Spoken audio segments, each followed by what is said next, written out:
tell him I told you no. I'm not using that.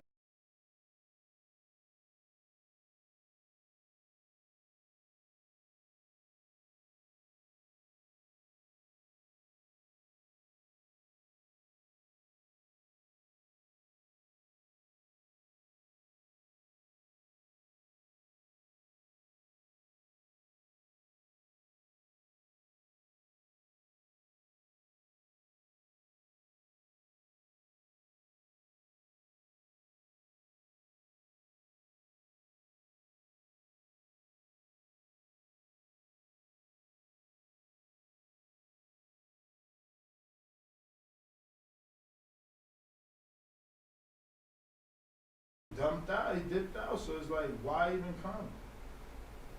Ain't no sound, they say. Wait, you went live? No, I ain't went live. I can't go live.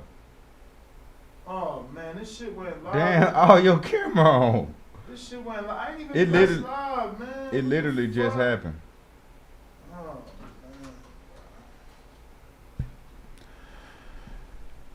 man. Good morning, ladies and gentlemen.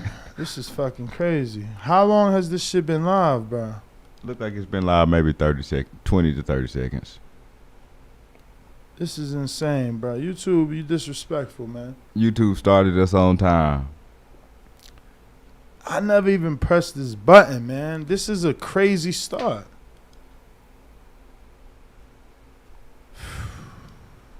Errol Spence Jr. versus Terence Crawford update. That's how I feel about the news. You know what I'm saying? Just like the start, I feel the same way about the news. I came in actually like with full of energy for this because,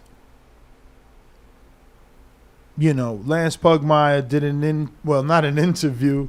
He did like a video of himself, which was uploaded to Fight Hype, and had details of the negotiations, and he made it clear that this fight had been dragging out because of the alleged possibility of Terence Crawford and Kinahan having a financial relationship. And Al Haymon wanted what was the word that Lance used? Did you watch the video or no? No. I'll try to tag you. He wanted reassurances. I don't get caught up in this. This is what make you hate boxing right here. Stuff is. I don't know if this is even good or bad. The only thing I presume to be good is the fighter saying that they're getting ready for the fight. But stuff like this is what make me not like boxing. So I don't. What you mean? Why exactly? I'm lost. Because what exactly? We're waiting and waiting and waiting and waiting. We've been waiting for years already. Now they're making us wait days and minutes and weeks and hours. But this information doesn't make you say something like, I don't know, like, oh, it makes sense. Okay, so it's making it. The reason as to why the fight hasn't happened is they pretty much making an excuse or giving us reason why.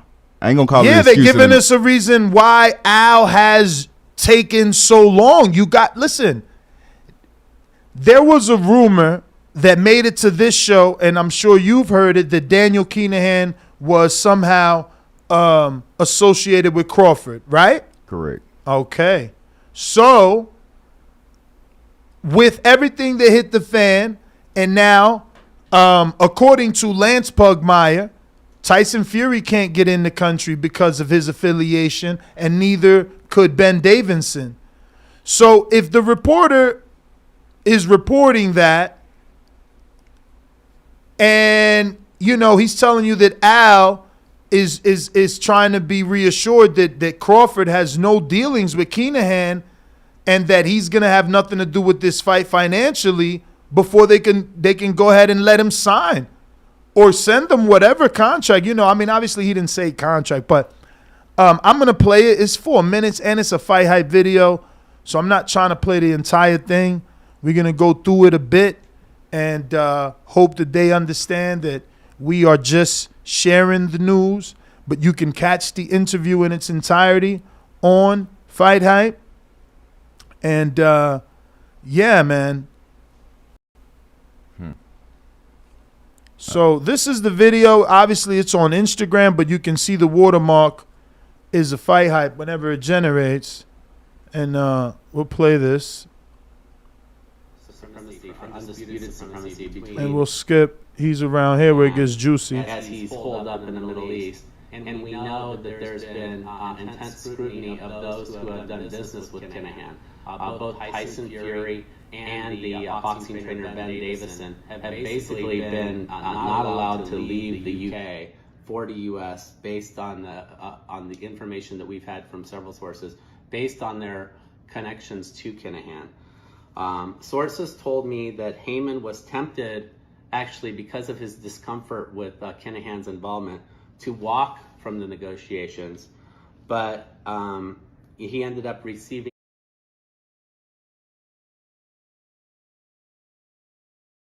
I wanna just pause it there and you know, obviously he said that his sources indicated to him that Haymon was tempted to walk away just because the alleged affiliation. Bo, this sounds like Bud did get into bed with MTK, huh?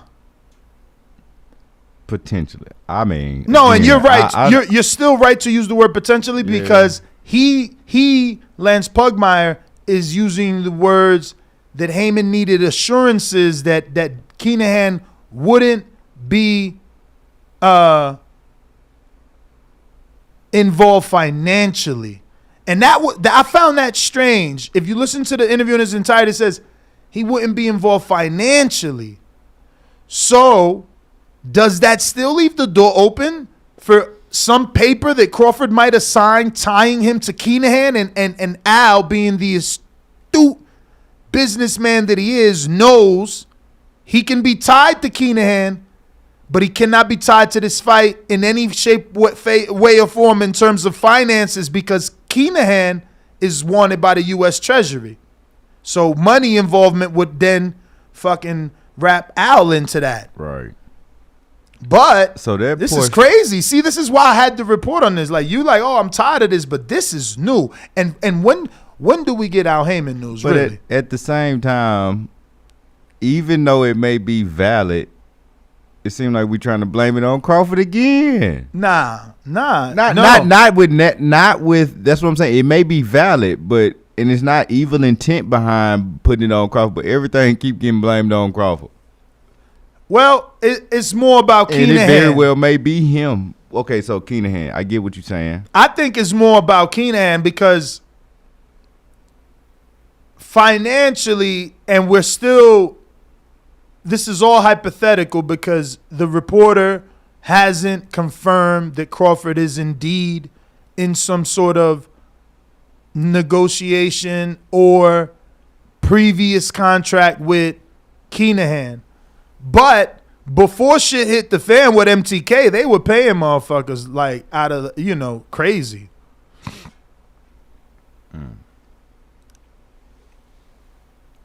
Yeah, I didn't read much into the Kinahan stuff. Danny's but I saying know for it's- me to go back to the 155 mark. Or is he saying 155? What?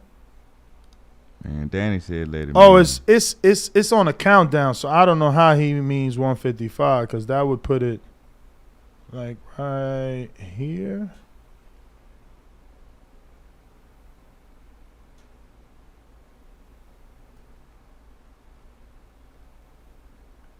$155. Wait, why don't I hear it?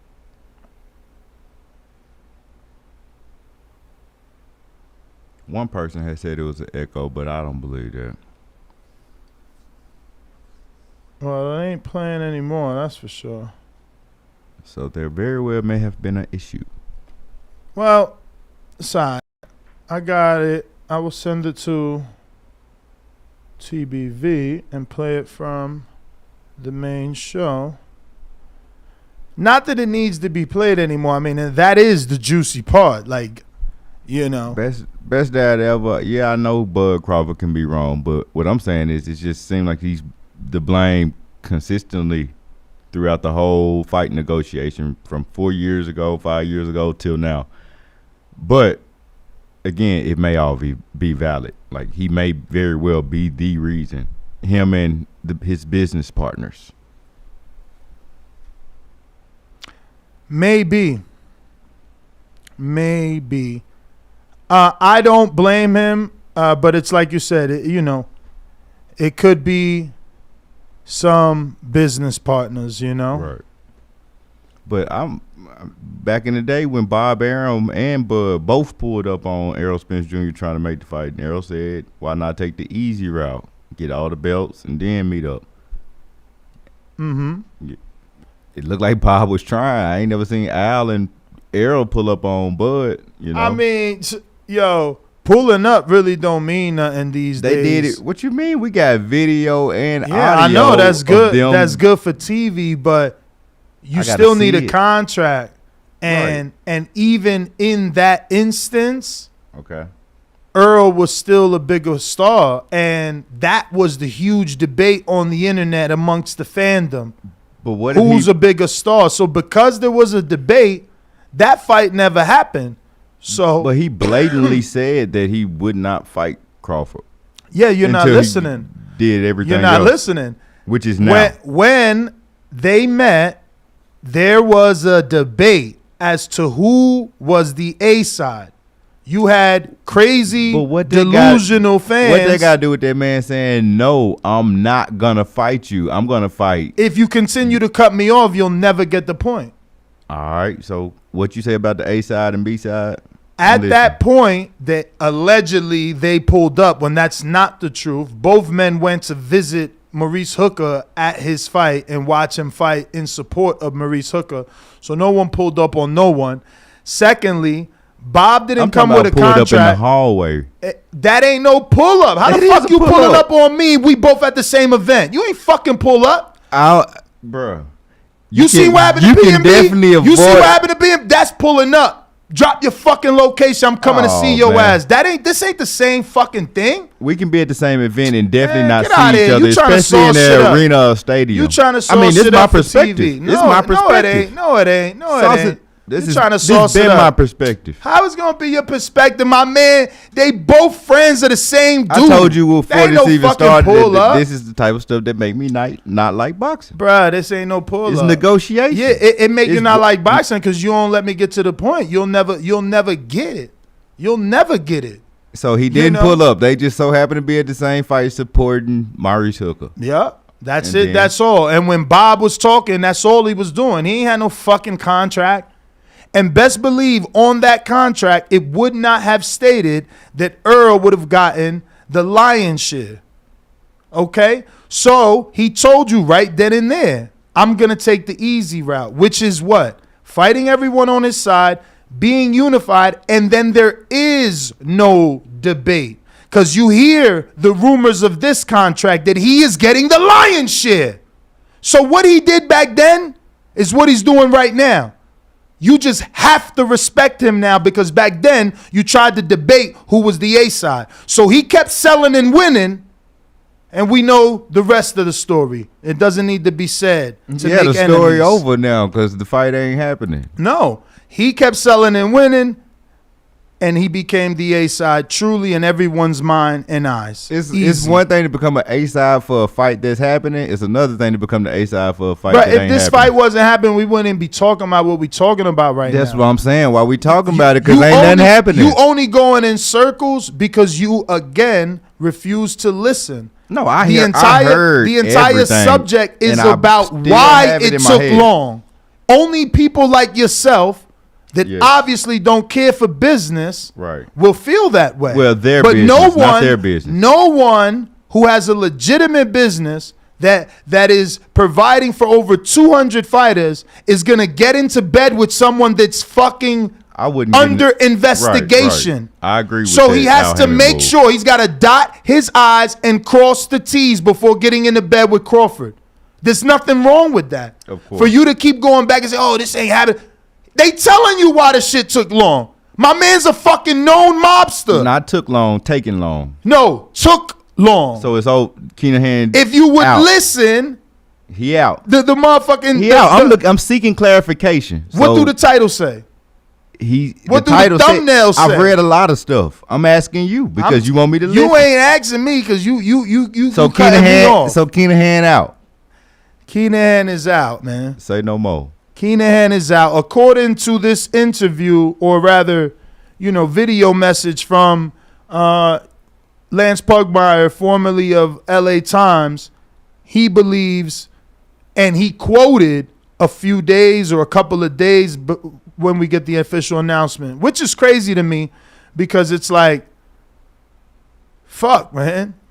The fight is like what? How many? I got the calendar, so let me just get the exact days as well, because it's just sad that they are doing this. Meanwhile, Tank and Ryan dropping rumors like they about to announce whole 4 months out and shit. Bud versus Spence on the 19th is 58 days out. If they go on the 12th, 51 days out. So let me get this interview here to let you hear the rest. From several sources based on their connections to Kinahan. Sources told me that Haymon was tempted, actually because of his discomfort with Kinahan's involvement, to walk from the negotiations, but he ended up receiving sincere assurances that Kinahan was not. Again, creditfighthype.com. Shout out Ben Thompson and my man Ron, Sean Zattel out there getting it. And obviously, shout out to Lance Pugmire, formerly of LA Times. And, yeah. Not going to be financially involved in this fight. And again, Haymon wanted Errol Spence, his fighter, to be in position to gain, this legacy victory and stand as an undisputed welterweight champion. And earn his greatest purse ever. He was ultimately satisfied, as I said, that the Kinahan factor. See, he was ultimately satisfied, which means what he needed, he got to be reassured that Kinahan was out. There is not a factor, and this fight can proceed. You heard that, Bo? So, again, I am told that an announcement for this fight could be as close as, quote-unquote, days away. So he announced this yesterday, and the quote was, days away from an announcement. Saturday is Shakur's fight, so I don't think that'll be happening. Do we have any PBCs on that fight? To my knowledge, no. I mean, not on that fight, but on this weekend? Sorry, that's what I meant to say. We got Joe Joyce, Joseph Parker, Maxie Hughes, Kid Galahad, and Floyd Mayweather versus someone all this weekend, but no PBC. So where should I go to buy the tickets for this fight since Kinahan out? I forgot I got no co-host. I can get. So where could you go buy and buy? You're so funny, boy. You're a little troll. You're a little troll. As you heard him, what did he say? Let me go back because I don't want to misquote. Can proceed. So again, I am told that an announcement for this fight could be as close as, quote unquote, days away.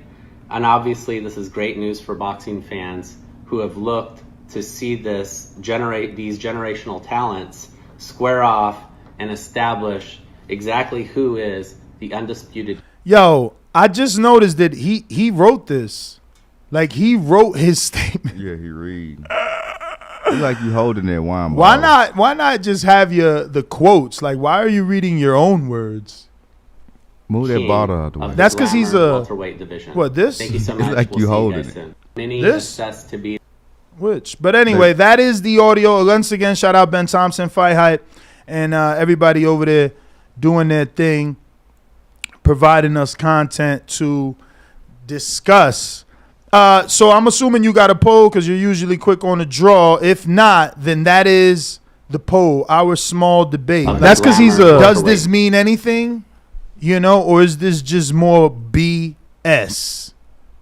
Do we really get an announcement? Actually, that's the poll. Are we really getting an announcement in a quote unquote, what'd he say? Couple of days?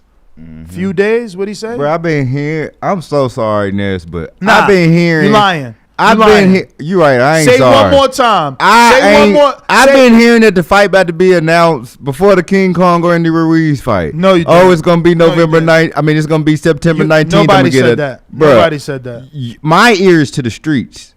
So with my ear being to the streets, I hear a lot of different things, and a lot of people follow these different things that we're hearing, and it's not happening. That I mean, when it happens, it happens. But in the meantime, my hope is gone and done. All of that stuff over with. You just sad, and that's okay. I ain't sad. I ain't even thinking about this fight no more. Yeah, right. I wish them the best with their retirements and all, but I'm past it or whatever they. I don't know. So Danny seems to believe that the Packers. I think Maurice Lee and Errol Spence Jr. next. I don't know. Bud Crawford, Keith Thurman. Danny seems to think the Packers versus Tampa is America's game of the week on Fox. Will be one of the top watched games of the year. Wouldn't be surprised if they announce it then. Bud is a Packers fan. Fox probably is going to be the network. And for those wondering, again, when's the announcement? So remember, we had the Kinahan shit. A couple of days ago, we found out that the other hurdle was both networks wanted it. Both PBC networks, which means Showtime and Fox. So who came out on top? I'm sure Fox came out on top. Even though Showtime did break the bank for Wilder. But with the failure of Canelo, I'm sure executives are going to be careful because, you know, if you don't cover, you don't cover. So should the and by cover, I mean cover them damn purses.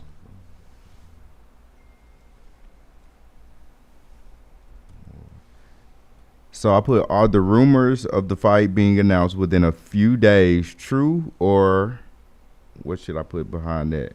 Is this more BS? I didn't want to put that, so that's why.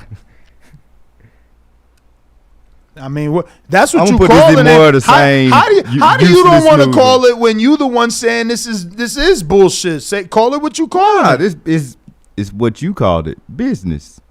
It's certainly a business. But you got to make the business make sense. The business ain't making sense right now. I mean, they trying to make it make sense. Shout out to Bid Octane. Just became a contender. Contender. Oh shit, yo, it's crazy.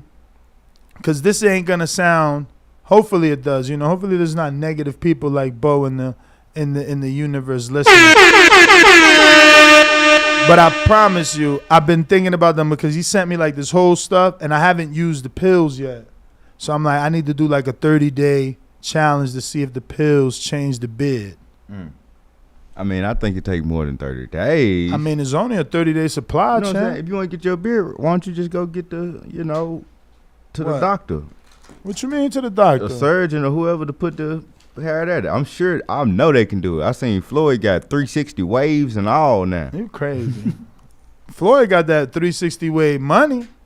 If you're watching this on YouTube, don't forget to hit that thumbs up button as it helps with the visibility of the show. It's going to help this episode get in the eyes of other boxing fans, letting them know we talk boxing 7 days a week, 2 times a day.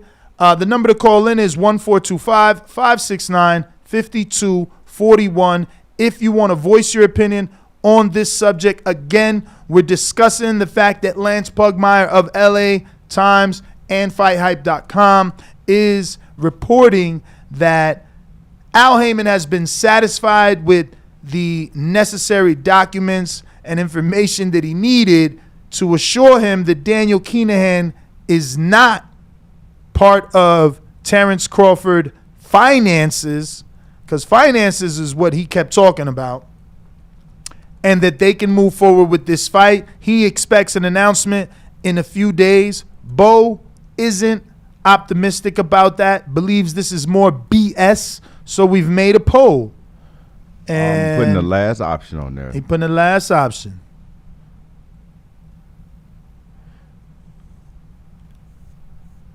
Steve says he's been a member since they first came out. You've also been slandering every episode. I seen what you said yesterday. Just can't remember.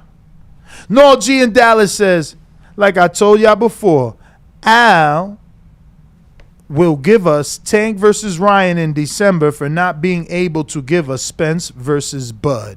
Well, I don't know what you're saying because Lance Pugmire has been in this business for quite some time, and if his sources are telling him we're getting an announcement in a few days, I believe that because everything else has been pointing towards November 19th. We have sources that told us that Errol Spence is a lock for the 19th and that Tank is a lock for December. Obviously, Tank doesn't have a date, but, my sources gave the date that with or without Crawford, Earl was going on the 19th on pay-per-view. And like I said, if you're you didn't even have to be part of the bright bunch in class to know that my information about that is solid because you should see, like I told you then, Bo, right? I said it would reveal itself, right? Mm-hmm. I said where I got the information from will reveal itself. I can't be any more transparent than that. Maybe you missed a few episodes, but once you catch up, it'll become quite apparent who told me what. So Danny is sending here some articles of Mr. Kinahan.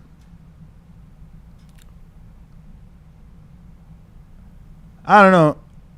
That the whole Kinahan thing has been going on for a long time, way before the MTK Global. The poll is out. Are the rumors of the fight being announced within a few days true, or is this more useless news? More useless news. You was afraid to go with BS. Yeah, I mean, can you type that? And will it stay? BS? Of course. I wanted to put the real word. But right now, fight will be announced in days is at 51%. So the people do believe. Keep believing, people. Hope is alive. I have a dream that one day this fight will be announced. Keep faith. I believe in y'all. Look at this. Sanctioned mob boss Daniel Kinahan this week became the forgotten man of boxing after sports management company Matchroom announced the first fight of its new champion series in the Middle East. Gangster Kinahan, whose boxing empire lies in tatter in the wake of sanction imposed by the U.S. in April, remained in hiding on Tuesday as Eddie Hearn's Matchroom announced the major new boxing initiative. Speaking at the press conference on Yas Island in Abu Dhabi, Hearn announced the Dimitri Bivol Gilberto Zuldo Ramirez world title bout on September 5th as a historic moment for the empire, with more high-profile world championship fights planned. Let me see. For us, and this is a quote from Hearn, for us as a business, this is just the start of a new world of boxing here in the Middle East and Abu Dhabi, Hearn said. This is about bringing huge elite sports to Abu Dhabi, but it's also about growing the sport in boxing in this country as well. We're going to be putting plans together to make sure that this sport is being built from the ground up. Kinahan's non-involvement in such a major new boxing initiative in the Middle East was noted by prominent U.S. boxing writer Al Dawson. Posting on Twitter, Dawson observed, "Not everything in the Middle East boxing has to be Kinahan related." In April, the UAE issued strict sanctions on the suspected narco-terrorists. Matchroom's announcement is with DCT, a government body. And I quote, it's likelier that Matchroom is following the UFC's lead in Abu Dhabi, unquote. open quote. DTC's, for instance, was an instrumental in building, retaining, and adjusting the Fight Island concept throughout the pandemic. They were uninterested in standalone boxing matches and instead pointed to Abu Dhabi's activation in jiu-jitsu and MMA for the growth they like to harness. Matchroom's announcement is for a championship series and hints at the type of activation Abu Dhabi likes and an ongoing partnership rather than a standalone Fury versus Joshua type of bout. Eddie Hearn has spoken at length about how he wants Matchroom to copy what the UFC does. Mob boss Daniel Kinahan has been hiding out in Abu Dhabi since 2016, while his father, Christie Sr., and brother, Christie Jr., are also based in the region. Kinahan had used the UAE as a headquarters from which he assumed and grew a massive influence on the sport of boxing worldwide. Such was the measure of influence that by 2020, top-ranked boss Bob Arum called for Kinahan to be entrusted with finding a Middle East location for a potential unification showdown between Tyson Fury and Anthony Joshua.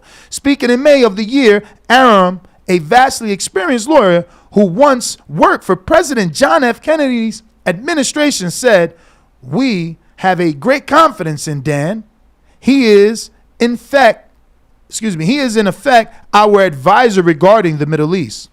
He is living there and has very good connections, so we are said to Dan the authority to explore opportunities in the Middle East on behalf of Top Rank.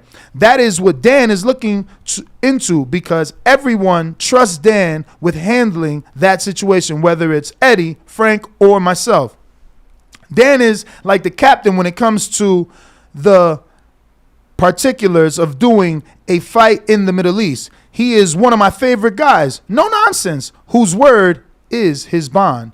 But Arum turned on Kinahan in April of this year after the U.S. announced sanction against the mob boss, and the police warned those involved in boxing that to do business with Kinahan meant they were involving themselves with a criminal network. Further evidence of the chaotic erosion of the power Kinahan formerly wielded in the sport also manifested itself 8,000 miles distance from Abu Dhabi in California this week. SundayWorld.com reported on Wednesday how MTK, the now defunct boxing company co-founded by Kinahan, no longer has any legal representation in an ongoing civil racketeering case where it faces judgment for up to $2 million. Judge John W. Holcomb granted a motion submitted by California-based lawyer Michael Masinci, to be relieved as MTK's counsel after finding it appropriate to do so without hearing. The case against MTK and Kinahan in California concerns the allegedly illegal poaching of Mexican fighter Jojo Diaz, but also sees Daniel Kinahan face allegations of drug trafficking, money laundering, and murder. In a signed declaration submitted to the court earlier this month, Mr. Mancini said his company has made MTK aware of the consequences of the development, saying the company has provided MTK USA with written notice of the consequences of being unable to appear in this action. He further stated that he had informed all relevant counsel of this motion to withdraw as the legal counsel to MTK, including lawyers for Daniel Kinahan. Counsel to Daniel Kinahan did not object, he said. Well. Damn, the lawyer for MTK said, "I'm out.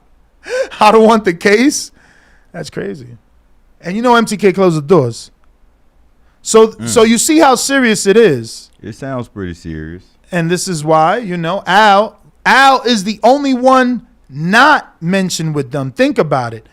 Bob, as you can see, said, "Me, Eddie, and Frank believe in Dan." You had Tyson. "Yeah, I love Dan." Fighters left and right coming out. Dan, he's our man. Which fight? No, I ain't. I'm just saying. Every fighter that signed to MTK had to come out and use Twitter and say. I gotta look up the. Yeah, I gotta look up the roster because I'm noticing something. What you noticing? Nah, just the people who was in support versus the one person who ain't. You know what I'm saying? I'm noticing some familiarities. Let me just look up the MTK roster. I want to know who said what. So there's 2 games, Danny is saying. November 13th is the Packers versus Cowboys, which is perfect with Earl being, Dallas and Jerry Jones connection. And that would be November 13th, which is the Sunday after the Saturday, which they could do a little announcement there, turn around and do another one. No, that's wrong. I'm reading this wrong. November 13th is the Cowboys versus Packers game, so they would just do promotion there, not an announcement. So looking at as promotion at the Ross from the boxers that I seen that were with MTK, did Jamel Herring say? I wonder, did Jamel Herring say, "I believe in Daniel"? Bruh, Jamel Herring most certainly signed to MTK. Right. No, I'm saying, did he come out and support? Of course, he ain't gonna come out against. Right. Like, you ain't hear me say nothing bad about Pat. What the fuck? How are you gonna bite the hand that feeds you? Right. He don't know nothing about what, extracurricular activities Kinahan may have done in the past, Mm-hmm. And look, Herring must have not been too bad because as a fighter, when MTK closed their doors, the fighters were saved. Because you see Herring ended up on Top Rank. When Top Rank came out publicly saying they not dealing with no MTK or Probellum. So Probellum put out a countersuit for defamation because of that. Because they like, oh, don't associate us. Even though, that was the rumor amongst the internet. Like, people in the internet thought and felt they were one and the same. And I ain't trying to say too much because, like I said, they've hit people with defamation. What I do appreciate is that you do go to the source. You show who is what. You read it word for word, quote, in quotes, and all that versus, you know what I'm saying? Some other channels may just be rambling and saying how they feel versus what's really out there. And then behind what you seeing within the business, you believe that this is getting closer, and I can respect it. But I do want to take this time to just address, there were so many people after yesterday's interview with Dewey Cooper and the announcement of the Team Combat League. I'm excited Road for it. to the Ring. It is a new series and fighting league, and basically Screen share. we're a day away from the second tryouts, which are going to be happening in the DC Baltimore area. If you want to try out, you can hit the link in their description on Instagram, register, and be honest on the form so that you can be matched correctly. You don't want to get, you don't want to fail the tryouts because you lied and try to say you were better or more experienced than what you really were. Right. All you have to do is be a male or a female, amateur, non-amateur, professional, not a professional. If you're looking for a big opportunity, you're looking to get your name out there, and you're looking to get paid. So many weirdos hit me and Danny up talking about, oh, why it can't be more rounds? It's like, bruh, are you not a fighter? Do you not want money? Oh, so you a 12-round fighter, really? How much money you made in the last 4 months? Team Combat League fights one round. You an 8-round fighter. You an 8-round fighter? How much money you made in the last 4 months? Because if you ain't signed with a big promoter, the fuck you asking questions for? Sign your ass up to this league and go make a name for yourself, you nobody-ass motherfucker. These dudes, they fucking kill me. You got to see some of these messages, bro. I see a few of them. They terrible. It's like you a grown-ass professional fighter with one fight in 3 fucking years, and you want more rounds? You never made $100,000 in 4 months. Fuck is you talking about? This ain't the promo to cut, Canna. Because these dudes are stupid out here. I'm telling you, it's too many stupid motherfuckers. This is the one to cut. What you mean? It's too many stupid people in this world. To hear the truth. It's like you a fighter. You've been training all your life. You got one fight, but you mad at this because they only letting you fight 1 round 2 times and you want to fight 8. Oh, all right. Show me your 8-round check. I know I need that money, and I Fuck would is you sign talking up, but about? something tells me that I might get knocked out in there, so I'm gonna pass. But if I did have the skills to pay the Bruh. bills, I would be paying them with this one I round was- of fighting. I was gonna sign up. One round. I was gonna Low sign key, up. I think I could make it one round. I was gonna sign up, and then Brandon sending the information to every heavyweight on BoxRec. Like, bruh, won't you let some regular human beings get an opportunity? He literally sending it to everybody. My man Antonio Zapata, he sent it to CEO Hassim Rahman. My man said, I'm like, yo, slow down. Know what I mean? You was finna slide in there. You I gonna was be about to you gonna slide. be peeking through the window trying to see who in there. I am. I'm showing up See, without a you- doubt. I'm showing up without a doubt. I wish I was part of it so I could be there in Baltimore and see who shows up because Bro, I got we to should- see. I think that would have been very smart move from Team Combat League to have the boxing voice in the building, just commentating I can through the understand. training and tryouts. I mean, it's cool. Yeah, your lips to God's ears, man. Hopefully, because that would be I would have fun doing that. And after talking to Dewey Cooper and realizing that it's not like Border Wars, they're not having headgear. It's gonna be real fights. They're gonna be doing real venues. So yeah, man, it would be great for them to give us the opportunity to, show our commentator chops. And it's right up my alley, man. Right up the alley. Right bro. up my alley for sure. It's certainly something that we want to at least view from the outside if we can't be a part of, because again, it's right up our alley, and it's definitely something that our audience enjoys. We got Javier Maldonado, $5 super chat, says Ness is always defending anything PBC does. Get off them dudes. Whoever is a ace side does not matter. Canelo doesn't have a fight. Any PBC fighter then. Laugh out loud. I mean, Javier, I'm going to read what you wrote so people could see how, bad you write. Okay? Ness is always defending anything PBC does. Get of them dude. Whoever is side does not matter. Canelo doesn't, no apostrophe, have to fight any PBC fighters then. Laugh out loud. Man, I understood that very well. What Ness. does he mean? You talking about that A side, B side stuff? Uh-huh. That don't really matter. I don't know. You might have to read it again. Exactly. And then he said Canelo don't got to fight any PBC fighters, meaning what? Because last I checked, he just fought one in Plant for $50 million and did 800,000. No one was More than he did with Triple G. No one was If I'm not no one mistaken. was questioning whether Plant and Canelo's 800,000 was fake. No one was saying that they were worldwide buys. No, those were US buys. Mm-hmm. So, you sound like a fanboy. You sound like a fanboy butt hurt, so you taking shots. But we fuck with fanboys around here, so we still gonna give you a little $5 super chat for your $5. Fanboy.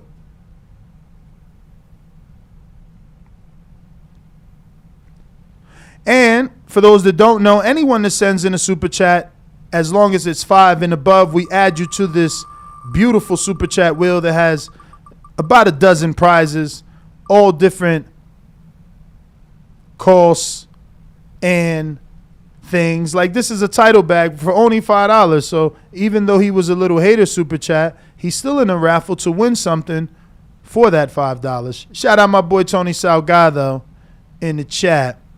Do we got any callers, brother? You got the monitor off, Champy.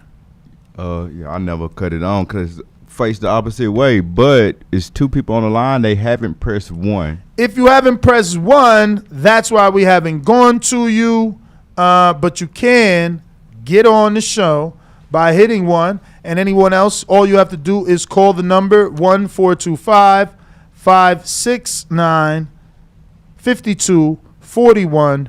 Press 1 time to voice your opinion right here. Voice of the People hotline. Bo, damn, wasn't it Izzy? I think it was Izzy, right? We never, it looks like on the list, we never put the person down You never, man. Oh man, for the Adidas glove, I got that empty right there, bruv. So Javier is in the title bag, and that's Javier Maldonado, not to be confused with David Maldonado. I wonder if Javier is also from New York. That would be small world. We got Noel G in Dallas. We actually said his super chat, so we're going to just give him his $5 super chat spin.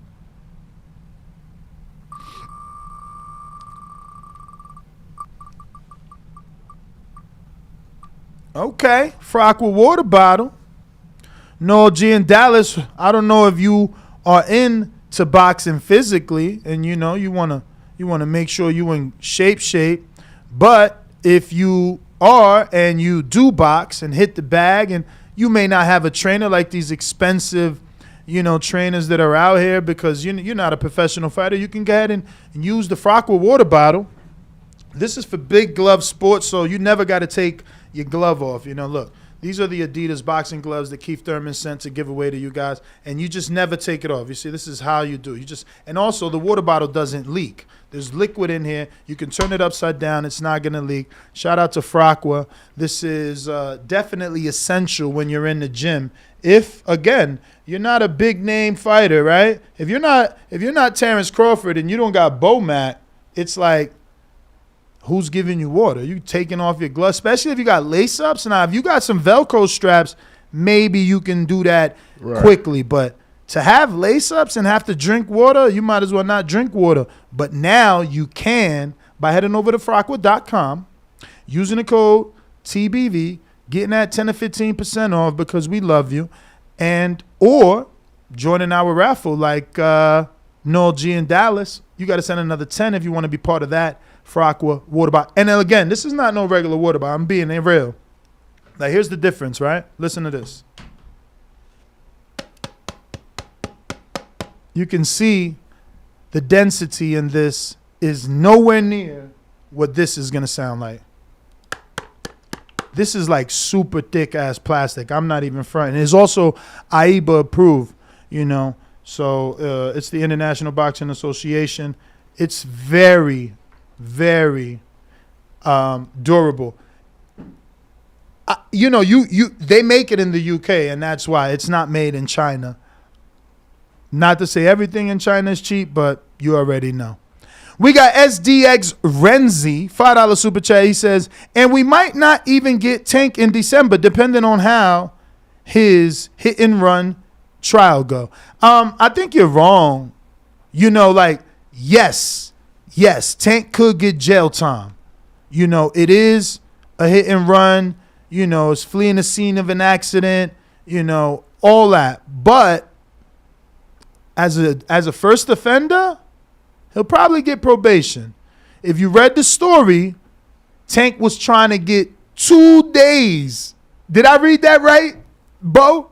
My man tried to submit a plea deal. His lawyer, this is the thing. He's a celebrity. So his lawyer tried to submit a plea deal for a celebrity. Remember when Martha Stewart went to jail? Mm-hmm. That was different. That ain't like when I go to jail. So that's what they tried to do with Tank. Like, yo, look, we gonna send you some money. I said bud because that's what I want. Remember, don't come and fucking meet me on November 19th, hands empty. Anyway, we gonna send you some money, and we gonna do 2 days in the house. We ain't gonna come out for 2 days.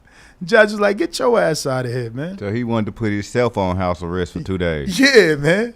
So they'll go back and forth. They'll go back and forth. Best believe, as a first offender, he gonna get a plea deal.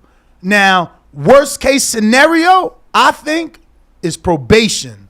And because this for the hit and run. This for the hit and run because probation, he's a high level dude, so they got you. Probation is a dog leash. You know what I'm saying? They gonna walk you until you fucking piss where you ain't supposed to, back up in there. So if they can't get you on jail time the first time because his lawyer is good, they probably want that probation. But again, he rich, he high profile. We ain't even talk community service. Remember, My man T.I., I don't think he did no jail time. He did only community service for like 1 million guns. So Man, he did snitching, like some type of phone line thing for the police. He did some kind of commercial. It was a commercial. well, there you go. Is what I'm saying. When you are a high profile person, you know, sometimes them getting you on their side and you, right. you know, on your motherfucking Young Jeezy shit. My president is black. You know, that helps. Right. They like, yeah, I'm part of Young Jeezy because he gonna help me get that demo that I need. Young Jeezy definitely came out with that song. Oh yeah, but Jay-Z too. But that was all strategic Barack Obama affiliations, without a doubt. What about, so when the tank accident happened, did anybody get hurt in the other car? I don't know. Honestly, They ain't gotta give that people man not no gonna time for believe that. me. People not gonna believe me. I never read the Charlo story. I never read any of the Floyd stories. None of them. That's just not my thing. Right. It's not that I want to turn a blind eye. I just choose not to highlight that on this show because it has nothing to do with boxing other than that they are boxing related. And if I report, it's not to harp or to disrespect or put down, belittle, because, you know, everybody goes through shit. And, you know, I ain't nobody to tell you what to do. I got Bernie the Boxer on my phone line. I got a $10 super chat. Is he ready to rock and roll? Is what you saying? Why he not on Blog Talk? No, I got to answer the phone. Get him on a Blog Talk if that's what it is. Yes, sir. All is well. Izzy sent $10. He said, just send me those Adidas gloves. I think I've hit them on a spin 3 times. No cappy. Shout out to Steve, Rue Lewis, Raw D, Bo, and Bama, UK Rob, Best Dad, and all the chat. Happy for that. I believe you, so we'll put you in those gloves 3 times because I know that people have – I got you in there once, but I know people have landed on it. I feel like it was you and one other person that we're missing. But, you know. So is Bernie coming on? Yeah. Is he – oh, you told him to call Block Talk? Nah, I told him I'm finna send him the Zoom link. Oh, you doing Zoomy? All right. Well, in the meantime, let me see here. You want to take a call while you handle that? Yeah. And if you're watching this live, get and hit that thumbs up. I just turned it from 155 to 156.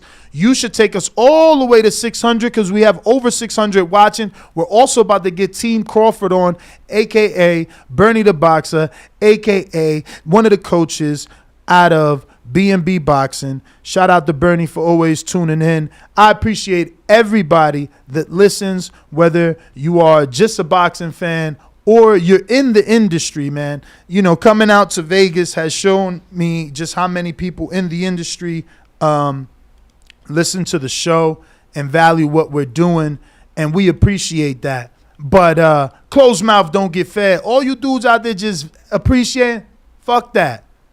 I need sponsorships. You know, half of you are managers, others are trainers, you know, even some promoters is listening. Eddie, you played us. I want the audience to know Eddie went to a shittier hotel, okay? It's smaller and it's older and it's nowhere near as luxurious as the Wynn. And he went to a shittier podcast that is smaller and didn't cost $6.5 million to make, like Blue Wire. And he went to a smaller podcast. I'm literally the biggest. I don't just say that to say that. That's what the fuck we are. Eddie, that's fucked up. But 2 mountains don't cross paths, 2 people do. You feel me? Let's go to CYP. Oh my gosh, I accidentally.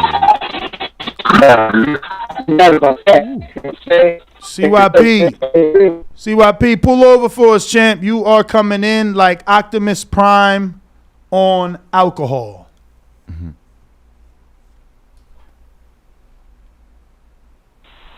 Hello.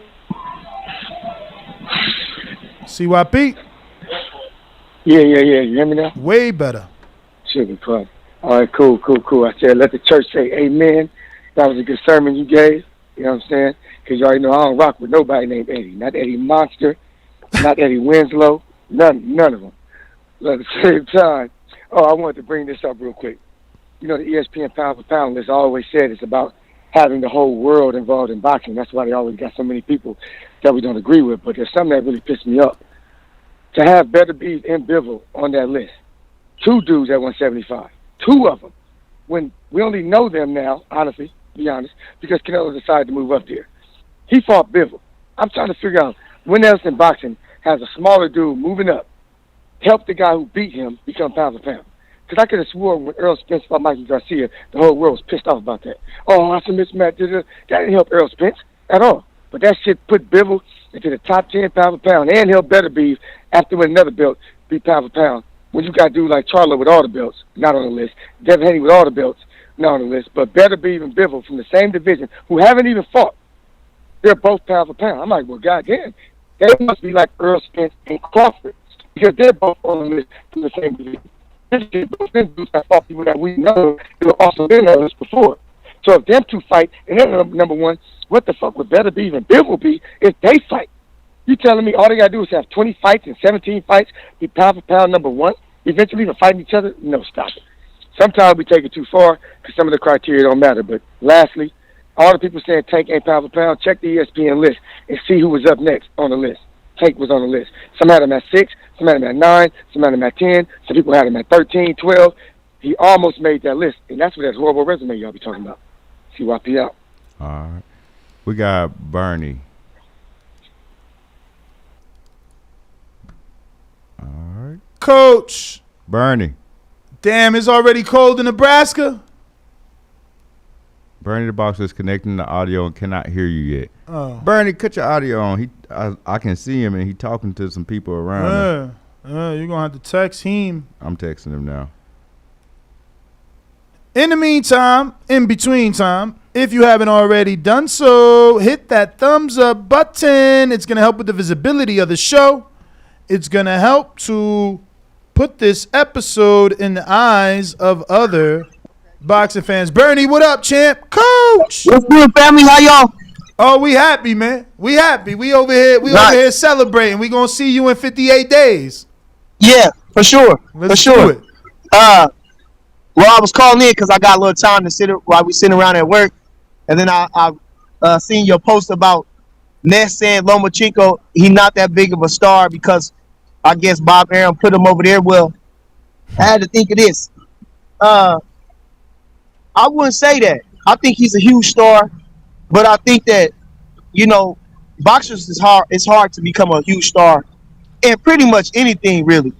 You have to do a little bit more publicity, maybe more to get out in the public eye to put you in somewhere to get to that.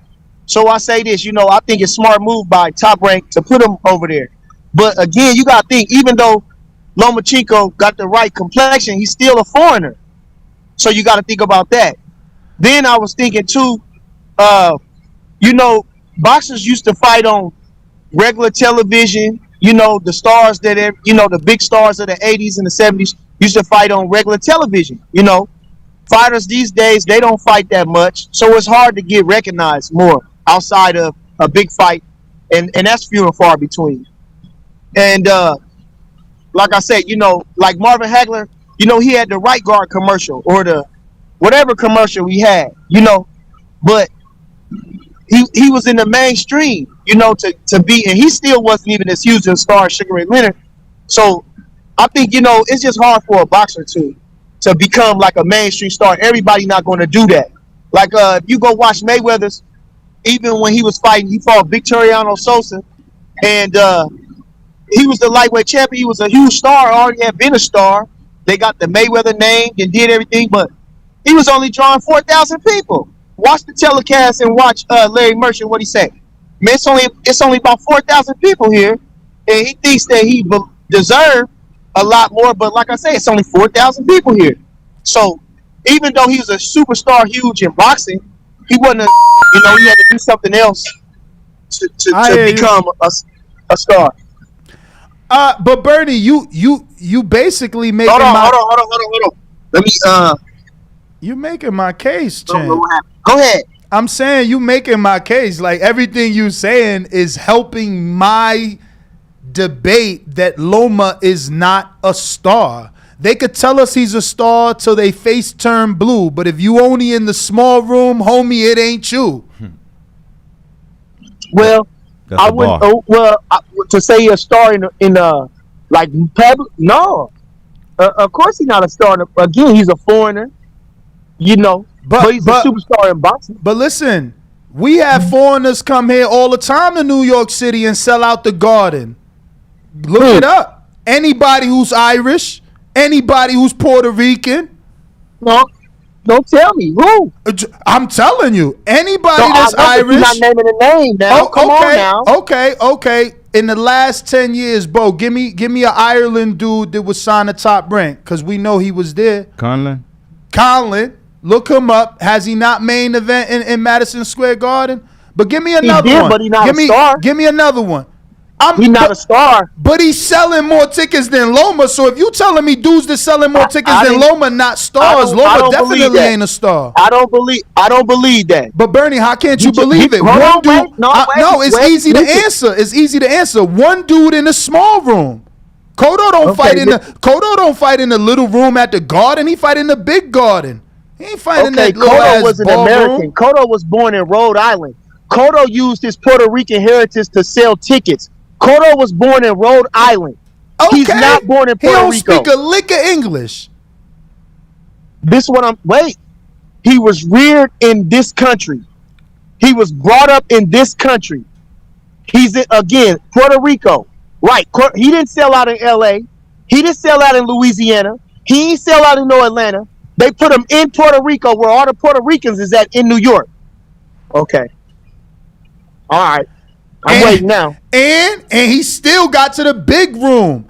Yo, Lomachenko is 34 years old, man. Like, you've been telling us he's a star since he busts on the scene. He ain't done a fucking pay-per-view yet. You defending this dude, I don't know why. He ain't no star. Listen. He ain't no star. Listen. Nothing he do shows stardom. Not his paycheck, not his non-pay-per-view fights. Nothing. Okay, now listen. Now first, he ain't got no pay-per-view because he ain't had no dance partner. Not my problem. Went up there and fought Errol. Not my problem. Tank ain't got no fucking dance partner. He on pay-per-view every week. So stop that lie. Now hold on. Now listen. Tank, you gotta understand. Tank knock people out. Oh, now you pushing the goalpost back because now you can knock people out and get on pay-per-view. So I thought Loma was a star. I thought he was the greatest fighter since motherfucking Floyd Mayweather and Muhammad Ali. That's what they told us. Hold on. Now listen, just because it's a violinist out there that I do not know. Now that motherfucker could be cold as everything else, could be best since Mozart, but I don't know. That don't mean that they not a star. So like I say, Tank is the whole different. You got to think about what makes them a star in the different categories. Now Tank, like I say, he knocking people out. That's it. That's what they want to see. He knocking people out. Who gonna reach that? Now his thing gonna wane if he don't fight nobody tough. His shit gonna fall off if he don't fight nobody of substance. His shit gonna fall off. They've been saying that, but bro, they've been saying he gonna fall off if he don't fight nobody of substance since Ricardo Nunez. Man, knock it off. Tank could do what he want, like Canelo. You know it, and I know it.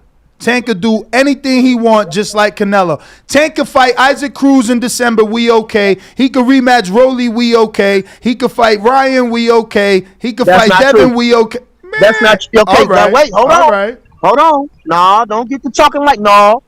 He can fight Cruz because that's almost like when Castillo fought Mayweather's. And everybody got a little controversy about that. And Cruz did not. How, Sway? How? He beat the boy with one hand, and you want to give him a rematch? You trying to get that boy killed? Okay. We betting the knockout. Hold on. We betting the knockout. Wait. See, I didn't come on here to argue with you, man. No, that's just my nature. Listen, you're not I know, and it's annoying. You're not understanding what I'm saying. Listen. The public, a lot of people think that Isaac Cruz gave that man a great fight. So at the even the homies was like, man, he was giving Tank a fight. Everybody been saying that. Bruh. Tank didn't knock him out. Bruh. Again, so I'm saying, Bernie, cut them homies off. Cut them homies off, man. Because you should have been telling them homies, bruh, he beat that boy's ass with one hand. What you think he going to do with two? I said that. But this is what I'm trying to tell you. The perception of the fight. He lasted. He gave Tank a good fight. That's what I'm saying. Ain't nobody else gave him a good fight, right? We still saying the same thing, Bernie. We still saying the same thing. And what we saying is Tank a fight, Isaac Cruz, and nobody going to be mad. Isaac Cruz got 2 losses on his resume, but and he never beat a world-class fighter. Listen, hold on. Castillo had a couple losses before he fought Mayweather's, but he gave him such a hell of a fight that he did. Maidana did the same thing. He lost to Devin Alexander. Didn't nobody give a fuck. He lost to Jab Judah. He got outboxed. No, that was Matisse. I disagree, man. He lost to Devin Alexander, but he still got the win. He gave Mayweather's a lot of trouble. So of course he got the next fight. A lot of people thought he won the fight. Even after the fight, he thought he won the fight. He acted as though he won the fight. So Mayweather thought it was impressing on him to make the rematch. And of course Mayweather, so of course they want to make the fight. He cannot fight Rolly and get away with that. He can't. So don't say that. Now, I disagree. I disagree. He can fight Ryan because he got the. But listen, Bernie. Let's put things in context. It is in context because you overlooking the fact that Rolly and Tank did good numbers. So when you do good numbers, but he knocked him silly. And he outclassed him through the whole time. And before, he outclassed him for 6 rounds and he knocked him out. No. If you want to talk about, I'm not gonna argue with you, man. Because if you want to talk about perception, the perception was that Rolly had Tank on the back foot. So he landed the counter. You know what I'm saying? So what? And Rolly, he got it done in a different fashion. Rolly was selling it to the in the post fight like, yo, I was winning every round. He was scared of me. He caught me with a shot. You know what I'm saying? But that's all propaganda and bullshit. I think they could sell it. I think they could sell it, man. You gonna tell me we ain't seen worse rematches? We ain't need the Floyd Mayweather. Name a worse rematch. Name a worse rematch. Fuck, man. Let me see. Who got a worthless rematch? He can put me on the spot here.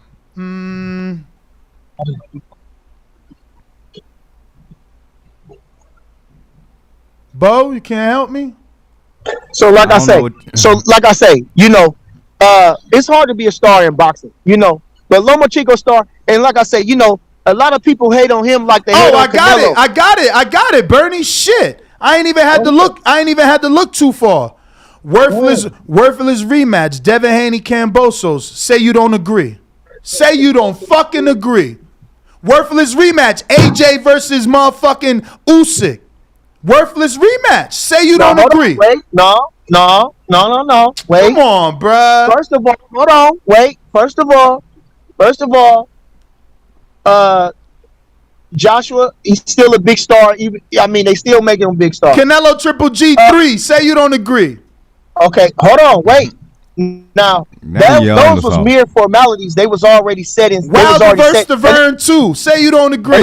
And they had two great. Hold on, we gotta take it one step at a time. Canelo and Triple G had two fights, two good fights, and they had to sell the third fight as a, you know what it was, the business part. Y'all always talking business. They had to do that. There was no way they could get around that. They had to do that when they signed the contract. But we knew what it was. We knew what it was. Listen. Okay, we knew Triple G was old. We did know what it was. But like I say, they couldn't get out of that. The only way he could have get out of that is he substituted Triple G for a different fight, maybe. And then they couldn't get out of that because Bernie, I got another one for you. Berto versus Ortiz 2. Ain't nobody asked for that shit. But Berto and Ortiz wasn't stars like that. They wasn't. The argument was worthless rematches. Rematches. Okay, now listen, but we should be talking about of substance. Now we got to keep things in context. Tank is of substance. Tank is right now. Tank is relevant. When them guys fought, they wasn't relevant, so that shouldn't be counted. Of course, it should. I mean, Chavez Taylor, the third fight, that was worthless. Come on now, but that they wasn't relevant at the time. So we talking about relevancy. So I'm saying he can't fight this Rolly in a rematch because everybody didn't think Rolly had a chance in the first place. He got knocked out. That was it. Tank took his time against Santa Cruz. Everybody thought he was down in that fight. So listen, we know Tank can get down and he'll come back. Excuse me, and knock you out. Now, as far as relevancy in the fight, again, being a star, Tank knocks people out. That's his moniker of knocking people out. So just like it don't matter who he was, just like they was hyping Berlanga until they found out he really wasn't what he is. So when you get it's a gimmick that you got to give. Now, boxing been an ethnic thing since beginning of time. You know, the Jewish guys used to run it. The Italians used to have it. They used to have rivalries with that. And there used to be 50,000 Italians in the motherfucker mixed with Jews in the motherfucker. Not a Negro hardly in sight. Not a Mexican in sight. You understand? So it's an ethnic thing, and it's hard to cross over. Boxing is put down probably 20th on the list of sports anyway. They're going to put everybody else first. Like I say, now then, it's hard to be a star in any sport. You don't have to do something extra exceed to be a superstar in the sport. And I think outside of the sport, let me say that. And with a boxer, like I say, they don't put them on Wheaties no more. They don't put them on no commercial. They don't give them, either the managers ain't doing their job or the public just don't want it. Nah, the boxer ain't doing his job. The boxer not doing his job. Because Ryan on a commercial on Gatorade with Damon Dillard or whatever. I don't watch them sports, but he on there. Yeah. They did that. Tell the boxer to step it up. Because Jake Paul, Logan Paul, when they box, they got the biggest endorsements in boxing. So, tell the boxer to step it up. But they don't have no talent. Nah. Because they white. Nah. Because they white. Okay, hold on. Now wait a minute. So Devin Haney had a Dapper Dan outfit on. He ain't white. You could get Devin Haney wore a gallery outfit. He still ain't nobody. Okay. And he still ain't nobody. In your opinion, but gallery sponsored his outfit, did they not? So you tell those other fighters that ain't got no fucking major sponsors like Gallery and Gatorade to get on a goddamn game. Okay, listen, that's fine. I mean, I don't care about the sponsor, but listen, he got a sponsor. Okay. Devin Haney's still the most disrespected, undisputed champion in history, probably. You right. Devin Haney's still probably. He only 23 though. He only 23, bro. Hold on, wait. Huh? He only 23. He got plenty of time to change everybody. Hold on. You said he only 23. Salvador Sanchez died at 23. He's an all-time legend. Okay. Oscar De La Hoya was a 3-division world champion at 23. Okay. So I'm just saying. I don't think he's gonna get no better. His style ain't gonna get no more exciting. What? And it ain't. But listen, okay. Hold on. Slow down. Let me finish. I'm not talking about Devin Haney. Let him finish. You talking about? Wait. We're talking about them Paul brothers. They are not good. They are not good boxers. They're white, and that's why they're selling the way they are. They're white. Whatever. When you're white, he's knocking them boys out. He's sleeping them. Ain't nobody faking them knockouts. Wait. Ain't nobody faking them knockouts. He putting in the work. He putting in the work. No, you gotta hold on. You gotta hold on because I want you to show me. I want you to show me a $10 million fighter. This is waking up to get punched in the face like Jake. Jake made $45 million, but he out here sparring motherfuckers to show you that he tough. Man, you crazy. Jake more of a boxer. Jake more of a boxer than about 90% of these fools. He tough, but listen to this. Like I say, okay, Jake Paul, he the only person that knocked people out. Now, who he knocking out first? Now, wait, we got to put things in context. If you successful, you successful. But listen, what is the American public? What are we talking about? What is the public? They want nonsense.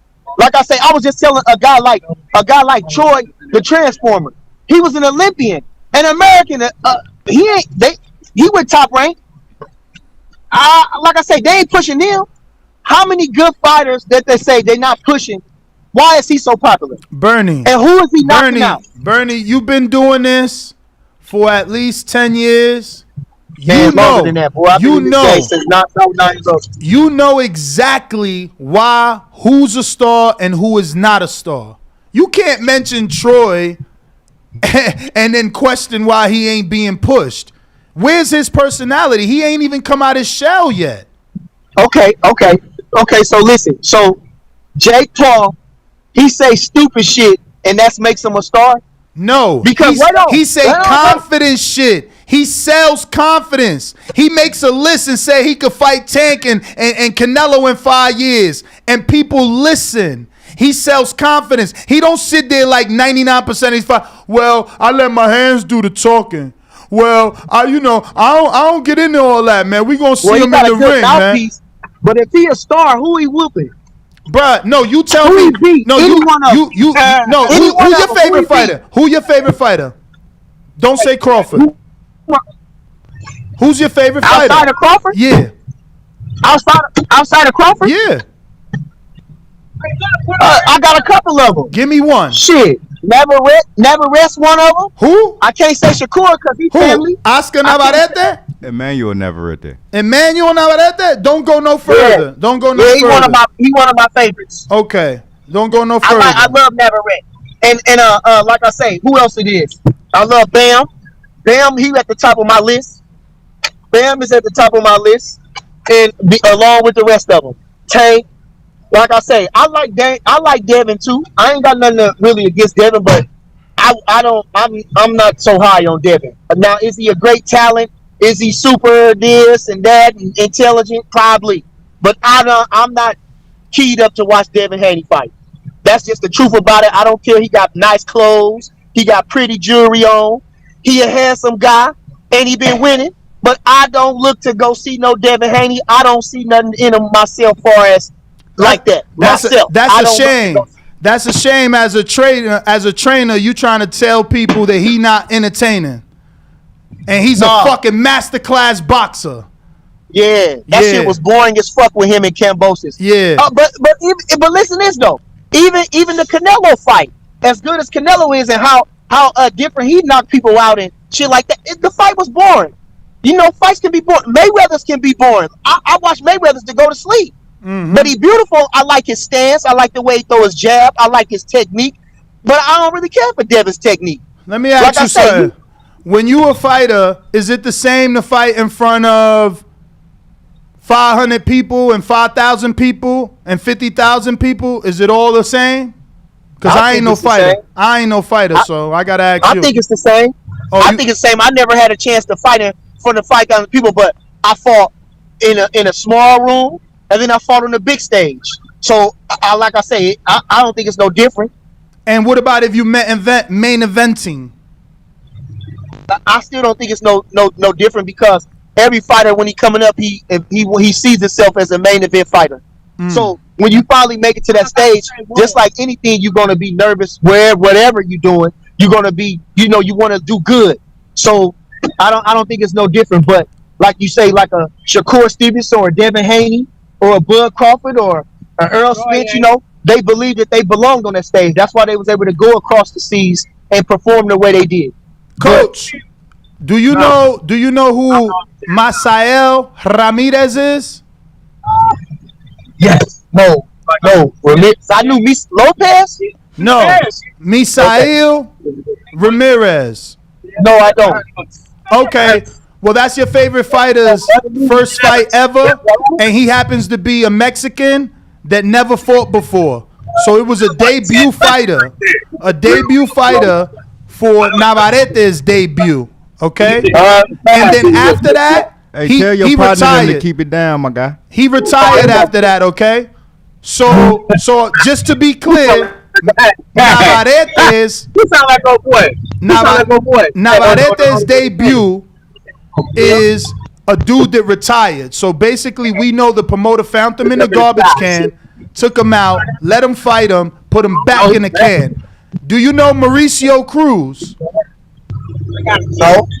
Mauricio Cruz was 0-2-1 when he fought Jesse Bam Rodriguez for the first time. And that was Jesse's debut. Okay. Mauricio Cruz. Mauricio Cruz, since the Jesse fight, went on to win 2 more fights in Mexico, but has since retired. And he retired 4 years ago. So what's your point? No, so what you saying about that? Oh, I'm making my point. I ain't done. You heard of Desi Williams? No, go ahead. What is your point? Desi is 0-4, and he's done nothing after. What is your point? After Tank debuted with him, he did nothing. What he retired. Is your point? Well, the point is, you saying who has Jake Paul knocked out, right? I'm showing you who the fuck your favorite fighter knocked out. Who your favorite fighter fought in his first 4 fights. And then I showed you not just your favorite fighter, but the world's favorite fighter in Tank. And then I'm showing you my favorite fighter in Devin. And then I'm gonna show you Jake Paul. And you tell me who had it tougher. The dude that been fighting in front of 30,000 on pay-per-view in his first 5 fights, or the dudes that been fighting nobody that retired in front of nobody. Come on, man. Stop lying. Okay, now listen. Hold on. We can't do it. Your man's too loud in the back. It's way too much background noise. Hold on. Okay. Now you said, okay, who Jake Paul fights, so you want to defend this guy. But has he shown any fucking talent? I bet. Now wait, hold on. You said about Navarrete and this guy. Now I don't know who that guy fought, but he probably had a Mexico is deep in rich boxing tradition. Bro, don't it's defend plenty that. Of fighters. Hold on, wait. He literally retired after Navarrete. Don't defend that. Listen. He can retire all that he wanted. I don't care about that. But what did Navarrete go on to do?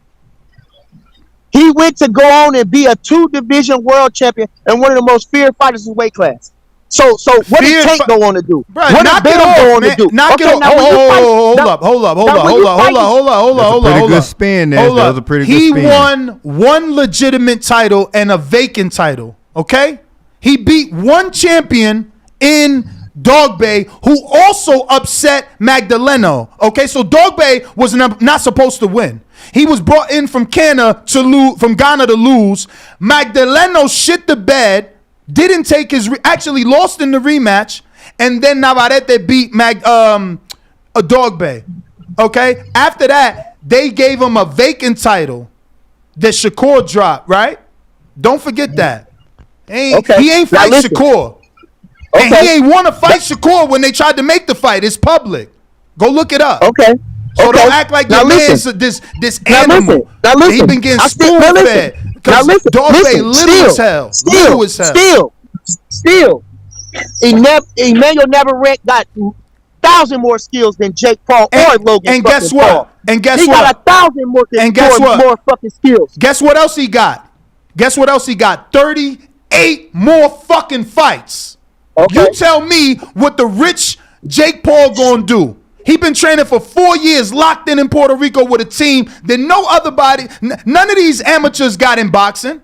Don't nobody start 0-0 with the team Jake got. Don't nobody start 0-0 flying in legitimate spawn partners. Don't nobody start 0-0 holding a camp what you away mean from home. You start off in just like that. Man, you what crazy. Do you mean you do start off with legitimate sparring partners? Man, you crazy. When I was a kid, I was sparring with seasoned pros. When I was sparring with amateurs that been around in the country. Bruh. What is you saying? Bruh. What is you saying? Don't do that when we know everybody that go to that gym. Sometimes y'all be sparring dudes that's 6-0. That ain't no fucking seasoned vet or no former world champ. And that's already as an established. That's already as an. You're not listening to me, man. You're not listening to me. You just want to win an argument. You can't compare a 6-0. You can't compare a 6-0 fighter to Steve fucking Kinahan, a 3-time world champ. Who's showing you more? A 3-time world champ or some dude 6-0 that's from fucking Iowa or some fucking Kansas City? Knock it off, man. Knock it off. Don't disrespect Kansas City like that. Come on, man. Jake Paul is Michael Nunn was from Iowa.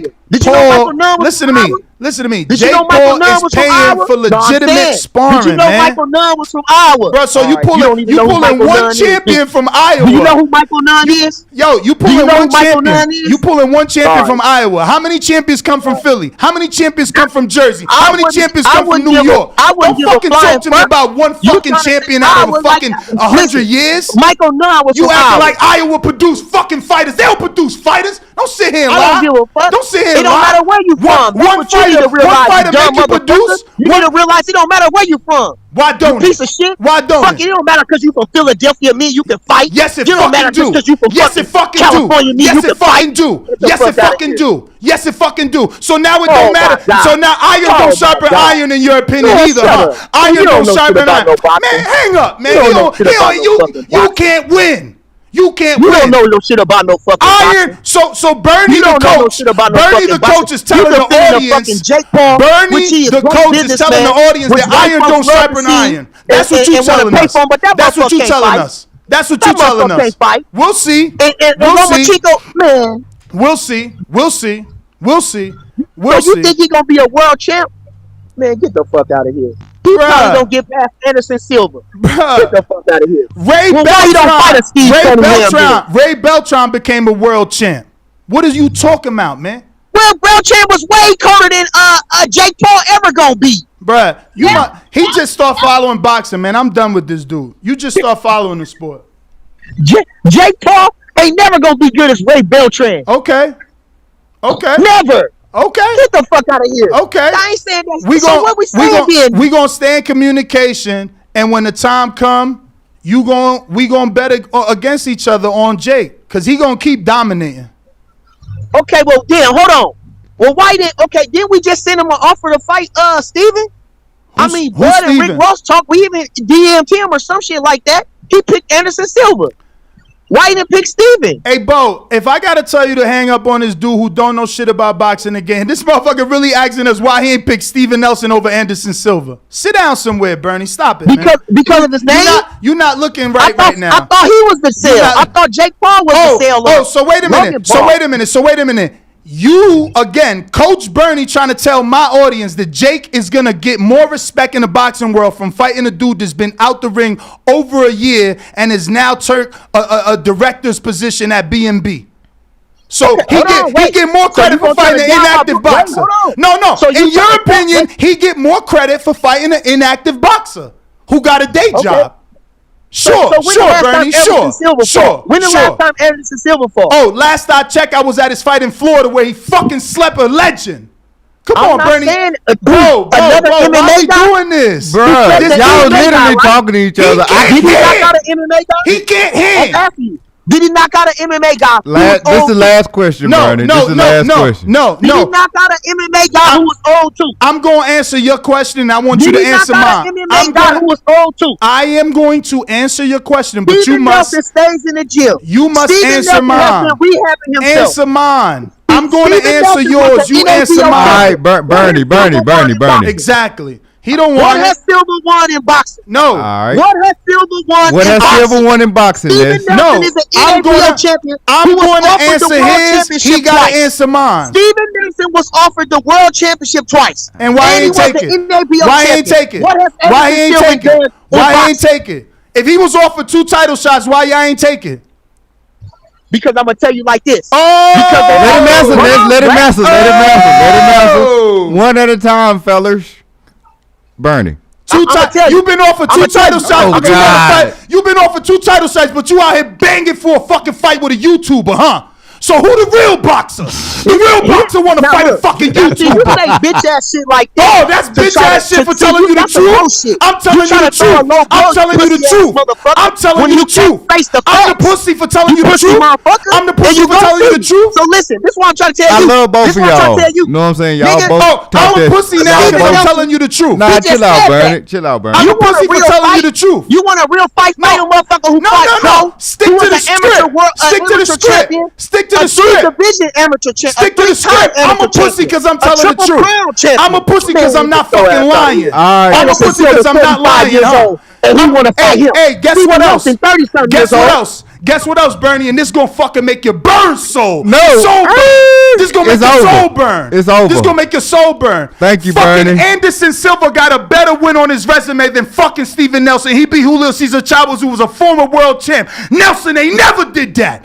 Don't you fucking debate with me. And Jose, Don't you Julio debate Cesar with Chavez me. Jr. was Don't always you above. debate with me. Julio You Cesar can't Chavez win. was always You can't above. win. Julio You Cesar, can't he got a win. better name You can't because of his win. daddy.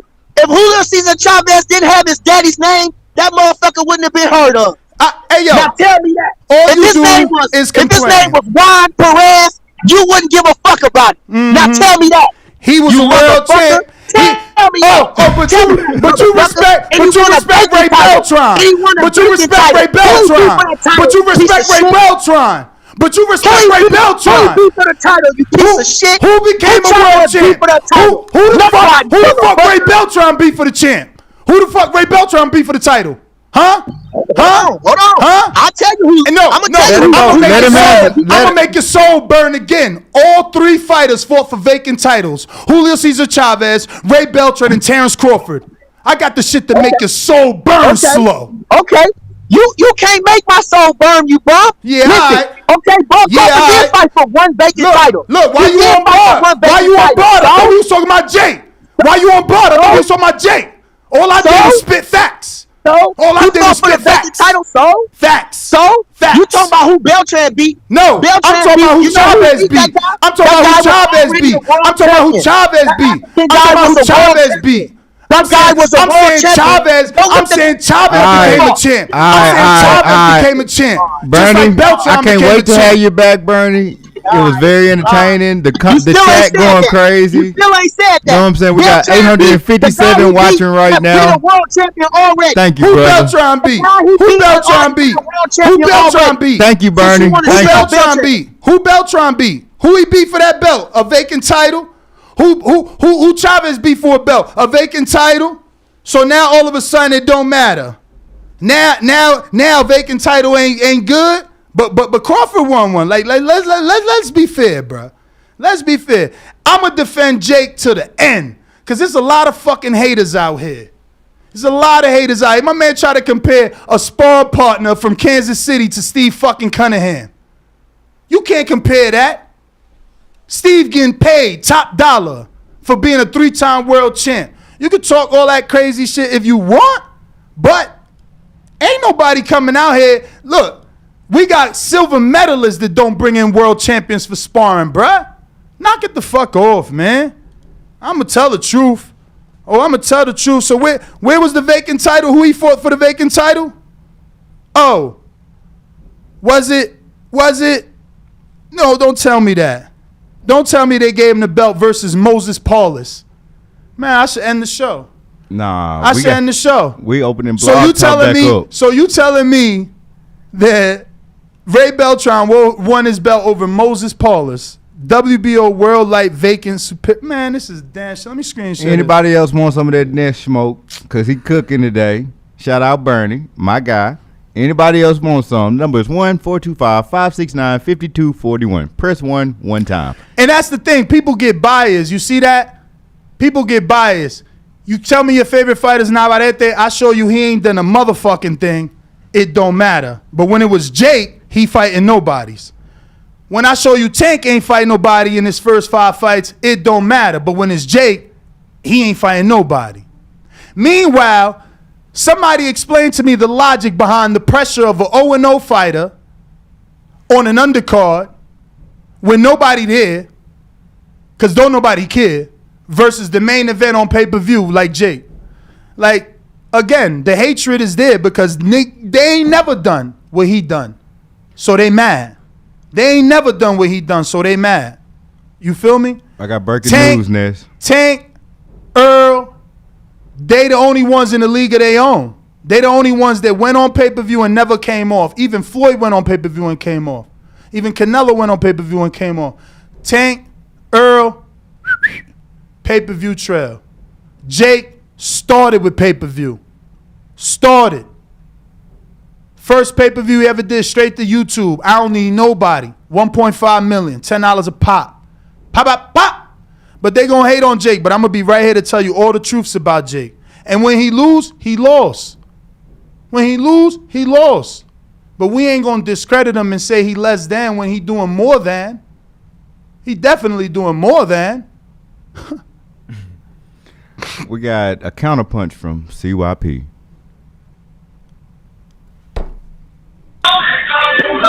Bravo. He's Bravo. Thank Bravo. you, my friend. Let Thank me tell you. you something, man. Yo, listen to me. Y'all already know I'm me and Nesty Advance. I'm starting to realize from this chat and the way y'all was responding, y'all don't like me and y'all don't like Ness. This ain't about Ness versus CYP. Y'all don't like us because he was whooping that dude ass in that debate, and y'all know he was, but y'all still was riding with Bernie. It just tells me about y'all. Y'all are some disloyal. I'm putting cases out on all you TVV chat motherfuckers. I'm putting cases out on all of you. Y'all gonna be watching Bud versus Spence in Pelican Bay. Listen to me. I'm dead serious. Good job, man. You know what I'm saying? Look, if y'all think that's what's wrong, call in and tell him why he was wrong. I bet you won't do it because you know he was right. This dude tried to say Lomachenko's a goddamn superstar, but he's failed every single superstar test. You ain't got to be from America to be no superstar. You ain't got to just be Mexican to be no superstar. He's not a superstar. Just because you like somebody, don't let your like for somebody make you a goddamn idiot. Bernie, I don't know you, so I can respect you, but I'm going to tell you something. I'm proud of Ness. Ness didn't call that man out his name one time. Not once. And I was like, damn, okay. He growing up. That's why Ness won the debate. TBV out. Let's go. Appreciate it, champ. I just don't get it. You know, I didn't even... I don't know. What it is. You know, he'll be back, and the debate will continue because Jake might lose. Let's be real. It's not like I said. Bernie just said. Hold on. Let me make sure I read it Jake clearly. might lose, man. It's not like I said he Journey win. said, tell my boy it's all good. Appreciate you for having me on. Of course. It's much love, Bernie, forever and always. Of course. And that's the difference It with me. sparked Like, the chat. it'll It sparked never. Ness. You will spark. I will spark. And it'll never get serious with me where I like, yo, Bo, don't ever bring him on. Like, Because it's I'm boxing. We talking Hell about yeah. boxing. It's a straight up boxing Hell yeah. debate. People talking about, oh, I'm And- pull up on you. I'm going to smack you. And it gets wasn't heated. that. It gets heated because we love these fighters. You know, even if you don't want to admit it, you know you do. That's why you type what you type and you say what you say because secretly, you know you love these motherfucking fighters. And when they ain't doing what you expect them to do and you get into defense mode, that's your love showing for itself. Mm-hmm. We got another. Who's Bo Boy? He said Cobbs versus Bo Boy. I guess that was another useless Jalen rematch. Phillips. Oh, damn. Man, yeah, there go more rematches. You know what I'm saying? Nah, they had a draw, bro. Somebody got to be the winner. Whoever said that. Yeah. I'm going to hold my breath. Yeah. Mama say you ain't got nothing nice to say. Don't say nothing at all. Let me see what this poll looking like. Almost 600 votes. Are the rumors of the fight being announced within a few days true, or is this more useless news? Fight will be announced in days. 45% of the public. Fight will be announced in weeks. 17% of the public. Fight will happen next year. 20%. That's a big number. Fight won't happen. Another 19%. So that's almost 40% believe It'll be announced. it won't happen this year, or it'll take till next. No. Okay, you combining the two. Yeah. All right. We got Mr. Shout out to M to the K, who showed some support and shared. You know, we appreciate that for sure. M to the K. Yesterday, the guy from yesterday. Mm-hmm. He watching today's show. Okay. I was gonna say, we got Big Super Mix on the line.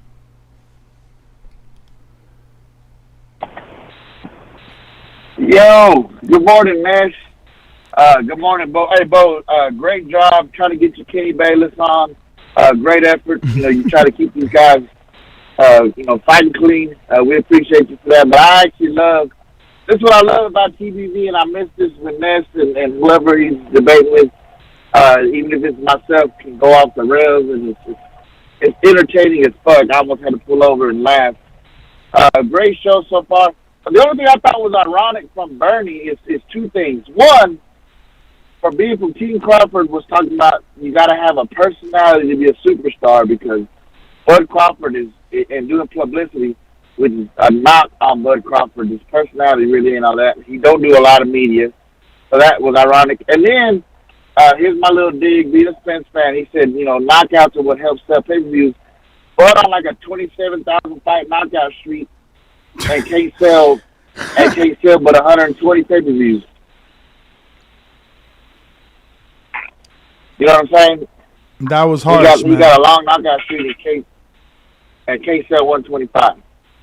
So but great debate, and that's that's what they love you for, Chad. Whether we want to argue with you or against you, I don't have to get that debate to Ness though, just because, like CYP said, Ness not one time called the man out his name.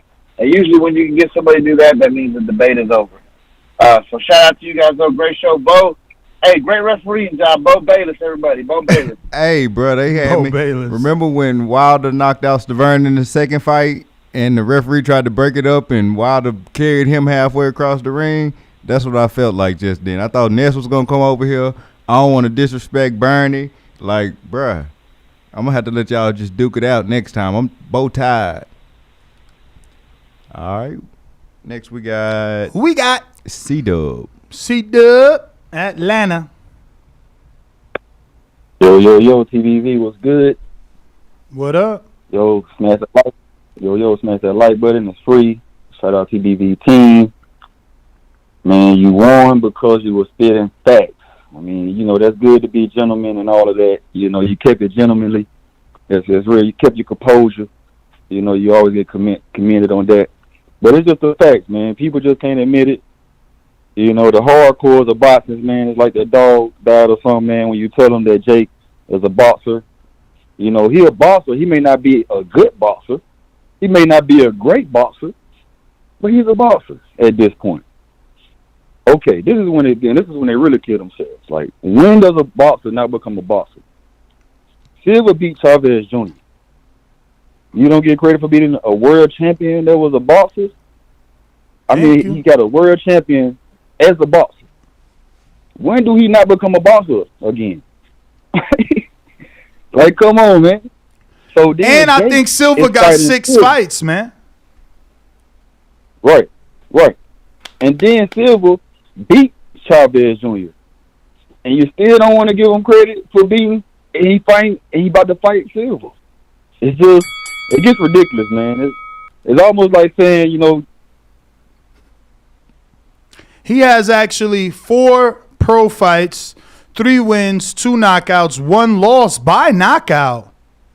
He lost by knockout in Brazil to Omar Luis Teixeira. I wonder if that's Patrick's brother.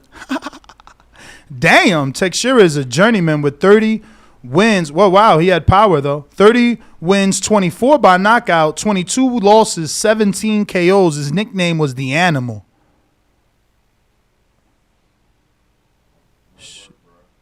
Yeah, man. Anyone else on the line? You know the number to call in, 14255-695-5241. Press 1 one time to voice your opinion right here on the Voice of the People hotline. We do want you to call in and give us your take. Today's topic actually is Errol Spence Jr. versus Terence Crawford. An update. Daniel Kinahan is out. Al Haymon is in, so it looks like we'll get an announcement in days. We've had sidebar debates on, obviously, the rise of Jake Paul, comparing it to the rise of other stars, and kind of pulling those comparisons to see who had the tougher test. But 253, is that, who's that, Bo? We got line 6 Reed. Oh, wow, it's been a minute. I feel like playing that intro. All right, let's run it. Where is that? It's been so long. Line 6, strap your boots up. It don't matter who it is. If I get anybody hurt, they getting out of there. They not getting out that round or that fight. Because I know for a fact the boots could be Crawford. I know for a fact the boots could be Spoon. I know for a fact the boots could be Ugas, Pacquiao. In your opinion, who is the best fighter at 147? Me. Everything Roy did, Boots do it better. Everything Mayweather did, he do it better. SDS Promotions. Lines.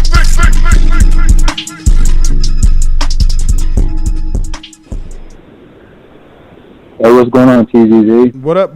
You guys already know. I'm just calling in because, even though I don't call in much, I still listen to the show every day, and I just don't never hear you guys talk about Boots like this.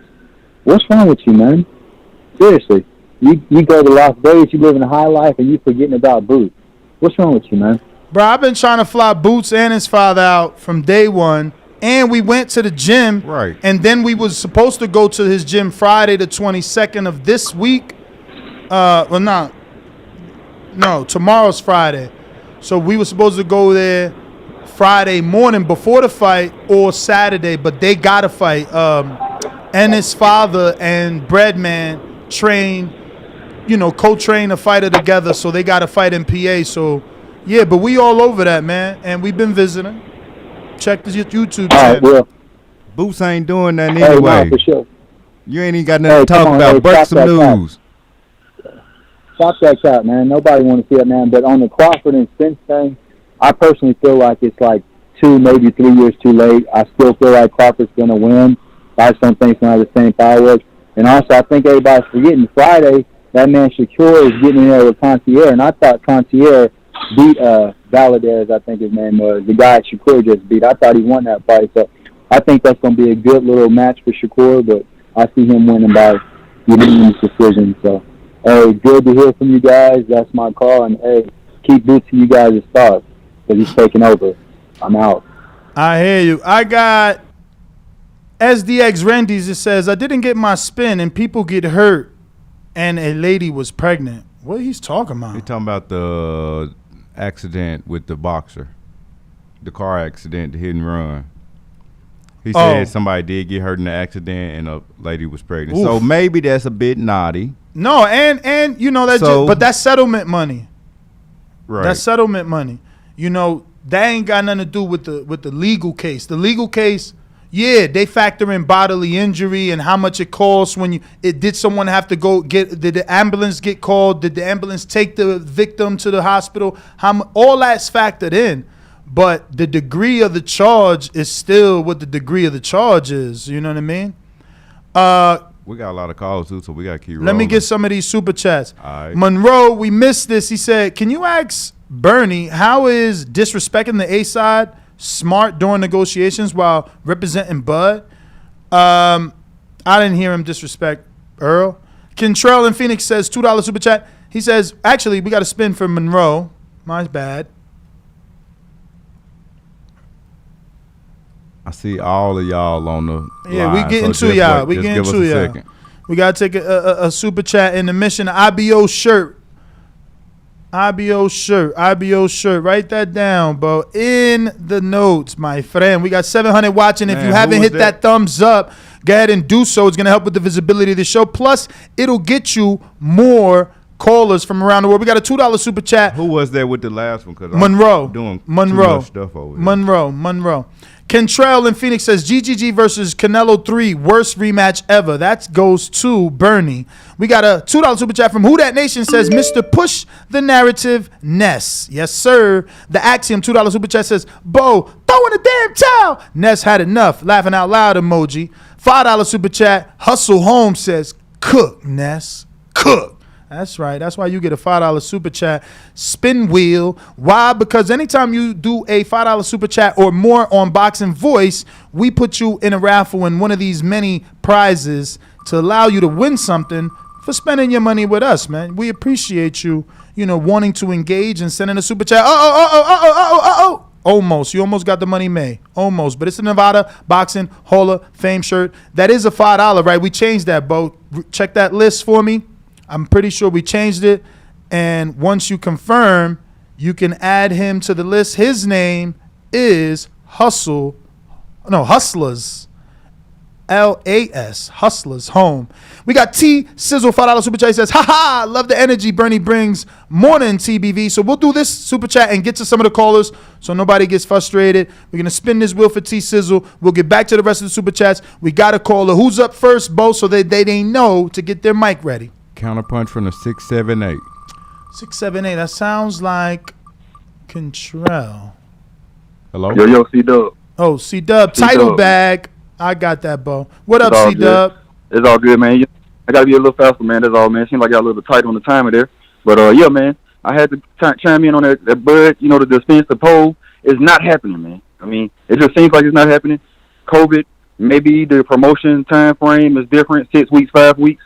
But it's past 8 weeks now, so we just gotta move on. We just gotta move on. It's like It's like you telling the dog died, man. When you say, even if you disagree that Bud might lose, it's like Bud is Superman, or I don't know what he is. You can't even disagree with these boys anymore, man. It's like, it's crazy. You give you valid points on why you think somebody's going to win or lose, and why you think it's going to happen or not, and you just keep it moving. You keep the conversation going, man. But it's not the end of the world. It's really not. We have big fights coming up. Joseph Parker, Joe Joyce. That's a big fight. It's an amazing fight. Like, I'm super excited for that. That's what I'm super excited for. But hey, man, everybody just get excited for the fights that we do have. Let's focus on the glasses half full and not half empty, man. Let's do that. Yes, sir. Shout out to TBV. Smash that like button. It's free.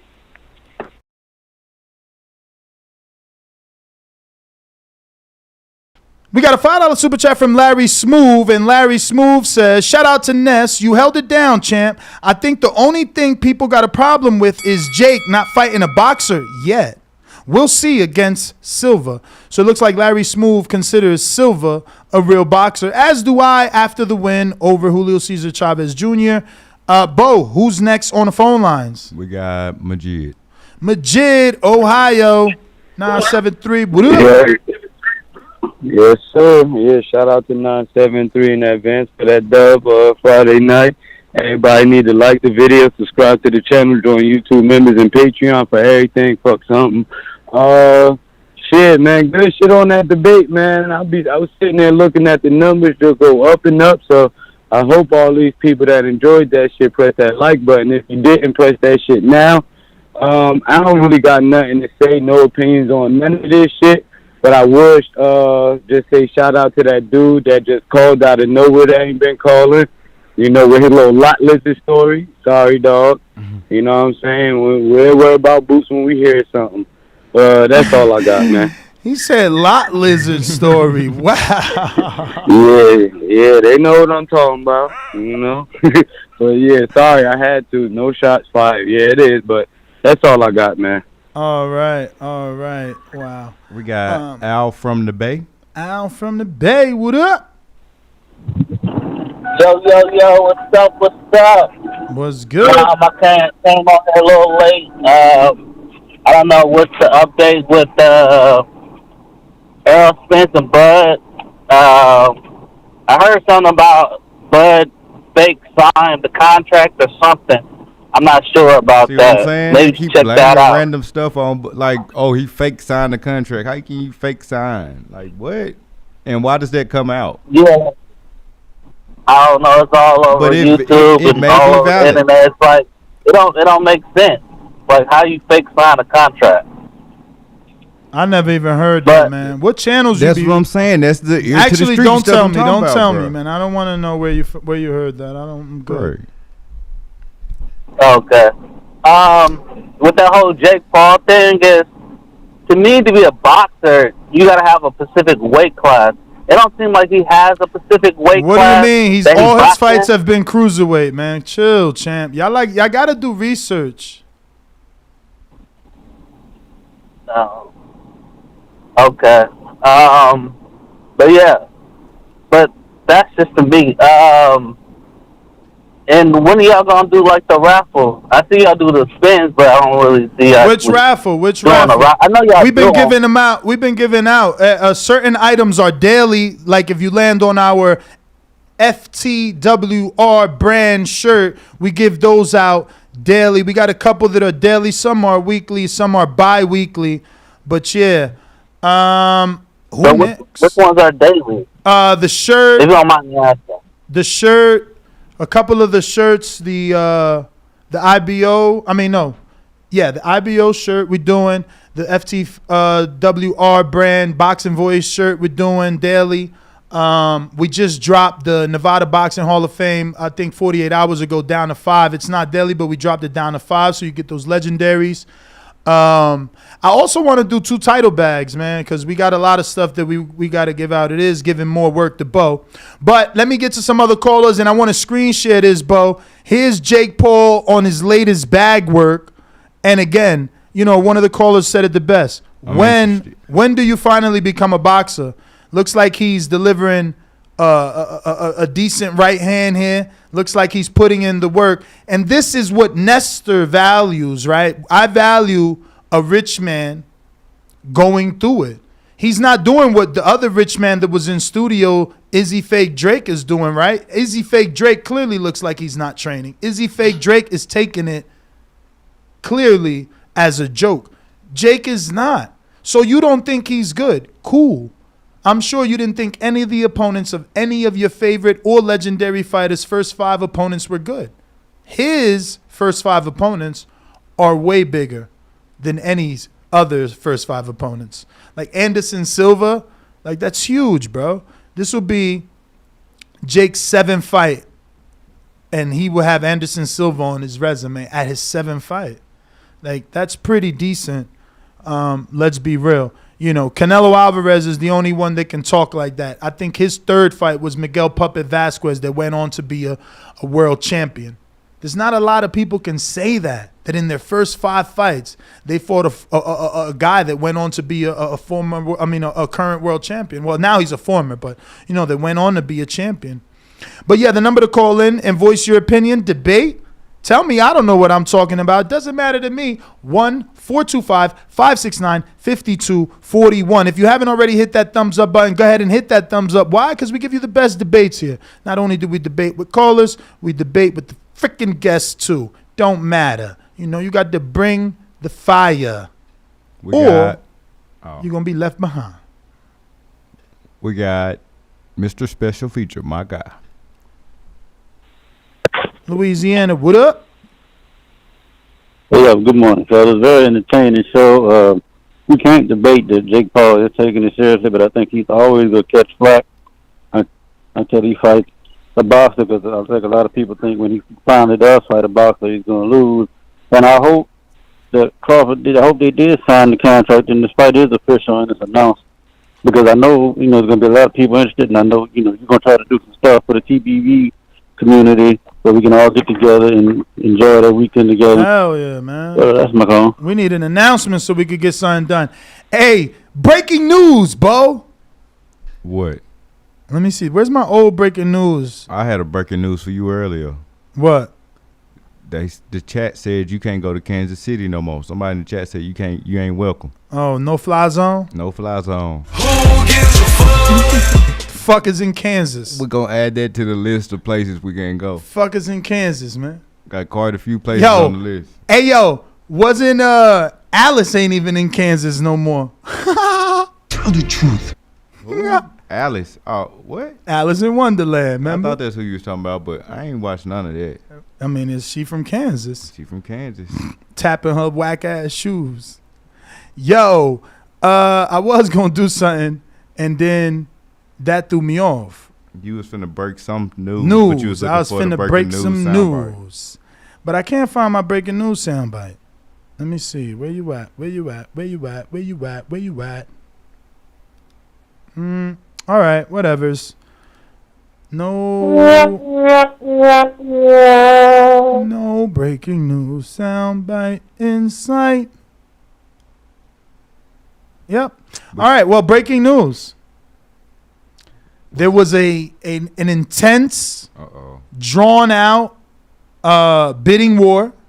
Oh shit, it's Dorothy, not Alice. Dorothy's from Kansas. Shout out to Izzy, who's actually in Oklahoma. So there was an intense bidding war with, you know, a promotional company and an imaginary promotional company. It got crazy, you know. That imaginary promotional company for Demetrius Andre, they were playing hardball. You know, they came with those imaginary Benjamins and you know, just flaunting those imaginary checks that don't cash. And the purse bid happened. And it looks like Zach Parker and Queensberry Promotions won with a measly $305,000 that will have to be split between two of these guys. Demetrius goes from $2 million a purse to splitting $300,000 because he decided to vacate his title because he didn't want to fight Johnny back.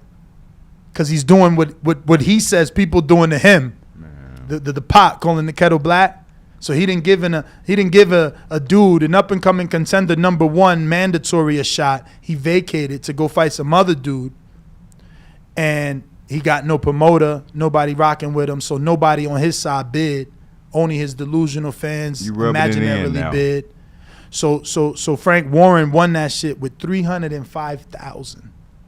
That's crazy. Rob, if you're listening, what's the split for the WBO? Like, how much does he get out of that 305? Lord, that is. I hate it, man. Start drinking. Yo, the fight is targeted for November 5th. Parker versus Andrade. Crazy. Live on pay-per-view. Nah, I'm joking. It ain't pay-per-view. But, you know. Is that breaking or what? What you think? You like that news or what? Nah, that was legitimate news right there. Mm-hmm. We got lids low.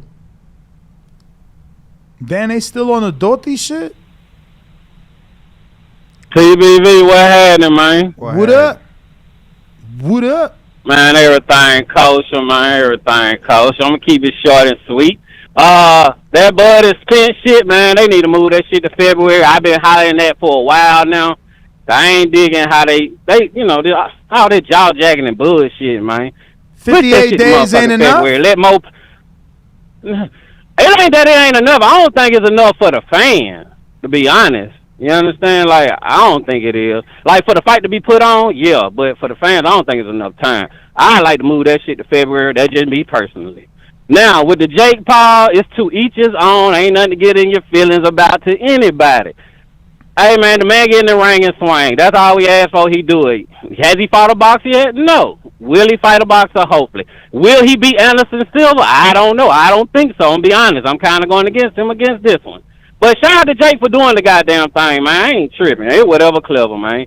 Now, as far as you and Bernie did the argument, I had to dip out and I came back in. I ain't hear no but a bunch of yelling, folk. And I just want to say shout out to Bo for holding that shit down. I know that shit was chaotic as fuck, man. But salute to TBV, always holding shit down, chaotic or not, you understand? Bud Earl moved to fucking February. I'm out there count, man. Y'all stay up. My God.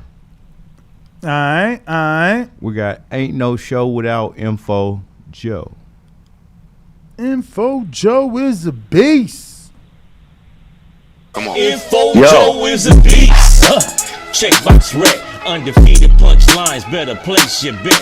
The #1 call, fought my way up the ranks. Border wars fighter, going hard in the paint. Boxing scene writers call me spectacular. My boxing bars are marvelous like Hagler. Worldwide, peace to all my boxing brothers. We boxing boys, forget all the others. Oh, yes, sir. Yo, good morning. Am I clear? What up? What up? Yo, hit them thumbs up, man. Subscribe, man. Stop shoplifting, man. You got the pound for pound #1 boxing podcast on the planet. Give them some respect. Stop hating and hit them thumbs up, man. Y'all tripping. Over 700 or more listening. Hit the thumbs up, man. It don't cost you shit. Yo, let's get into this boxing. Hey, man, I'm keeping the faith. The Crawford-Spence fight will happen this year. Shout out to the boxing guys. I still think they're going to bless us this year. I don't want to hear no negativity. This shit is going to happen. Yo, one more thing real fast. To my border war boxing brothers, man, I think y'all doing yourself a disservice if you don't join, what is it, join the ring? Team with Combat League. TCL. Yeah, Team man. Combat League. Hey, yes, that right there, man. Y'all need to join. I believe in my boxing border wars brothers. Elias Lioness, Marvin the Tank Furman, Keem the Dream, For Sure Fire D, Isaac Cruz, Jerome Lambert, Corey Frank, Marlon So Icy, man. I think this is the opportunity for y'all. Y'all shouldn't miss, man. I believe in y'all talent, and I think y'all can get that 100K. Stop sleeping on this. This is a golden opportunity for y'all.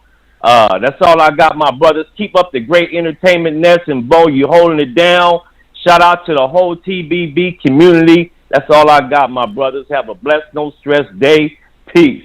To be clear, it's not an opportunity to win 100,000. If you make the team, if you make the tryouts, you automatically start getting paid in the first season for a period of 4 months. Your total salary is $100,000 divided into 4 months, paid bi-weekly. So $25,000 per month, more than at least 60-something% of the fighters out here making on that level.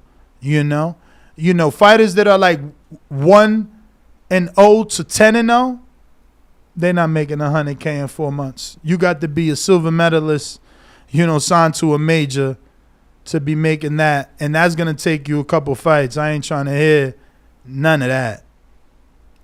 We got some Nebraska. You got some guys from out there calling in. They wanna, know what I'm saying, tell you how they really feel. Stone Bone. Stone Bone. Bone. What up? Can y'all hear me? What up? What up? Oh yeah, man. Oh man, that was a little throwback right there today, man. Felt like Ness in Jersey right there, man. With a little Ness was on the edge of his seat. Ness was grabbing the side of his head. Ness was man.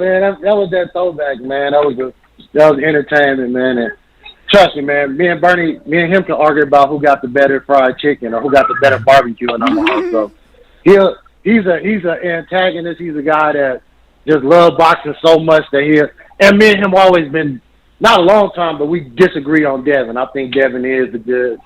I think he look at Devin sometimes where his foot gets stuck up front. It's just some mistakes that Devin needs to clear up pretty quickly, I think. And I think it's pretty basic things he can do. He let his foot get stuck in front. So when he get caught, it looked like he hurt, but it's just that his foot is in bad position. So it's not, people always think Devin be getting hurt. He don't even be hurt. His foot just be in the wrong position and then make his leg get stiff in that position. So, but I'm hoping this fight get done. I'm leaning towards it, saying it is. I don't care if it's November, February. I don't give a damn. As long as they come out and say, if they come out and say the fight signed and is happening in February, am I going to cry that it ain't November? I just want the fight. Let's get this done. And like they said, man, hit the thumbs up, man. This was some entertaining TV. I see big hundreds of numbers in there. So let's get them likes to match them 700-800 motherfuckers who was in here, like Joe said, freeloading. So y'all have a blessed, no stress day in Joe word, and I'm gonna catch y'all later, man. I'm excited, man. Man. I think we getting this. Ness is cool with the family now. Ness, this is gonna be a good end to the year, man. I'll catch y'all later. For sure. Yeah, I'm just sitting back, man. I'm waiting for that official announcement, and then, I'm making my way to Nebraska. We got Steven Nelson gonna want to spar me now. Like, what, man? You don't want me to get that Jake fight? Yo, but you see how I killed him, right? He didn't want to fight Steven Nelson. And it's like, oh, so Steven Nelson a real boxer because he want to fight a YouTuber, but the YouTuber not a real boxer because he ain't fight a boxer. Check him out. I'm glad he didn't fight Steven Nelson because that would be bad news for Jake. We got Brandon in Cincinnati. Hold on. We'll bring him in with the AJ of trucking. Hold on, Brandon. Hello, ladies. Anybody that know me know I've been a player, whether it was in Alabama, Ohio, or anywhere around the globe. TheBoxingVoice.com. I've been smashing Telly Swifts, man. I didn't have to become a millionaire to get that caliber of woman. One of the people's choices, one of the fans' favorites, a guy that can galvanize this crowd such as myself. He's too ugly to be the world champ. The world champ should be pretty like me. The AJ of trucking. Yep, Brandon in Cincinnati. SDS Promotions. Yo, Nesbo, what's going on? Good morning, fellas. How are you guys? Oh, well, All just good. over here discussing the best news we never got. Great show today, man. This is one of the best shows in a while. That shit y'all had on yesterday was, I wasn't feeling that shit show, but this was vintage TVV right here, and I love it. I want to say, I don't know who let Bernie the Boxer Swagger Jack all my back call views when he was saying Devin was boring and shit. Who let him listen to me, man? I've been saying that same shit for months now.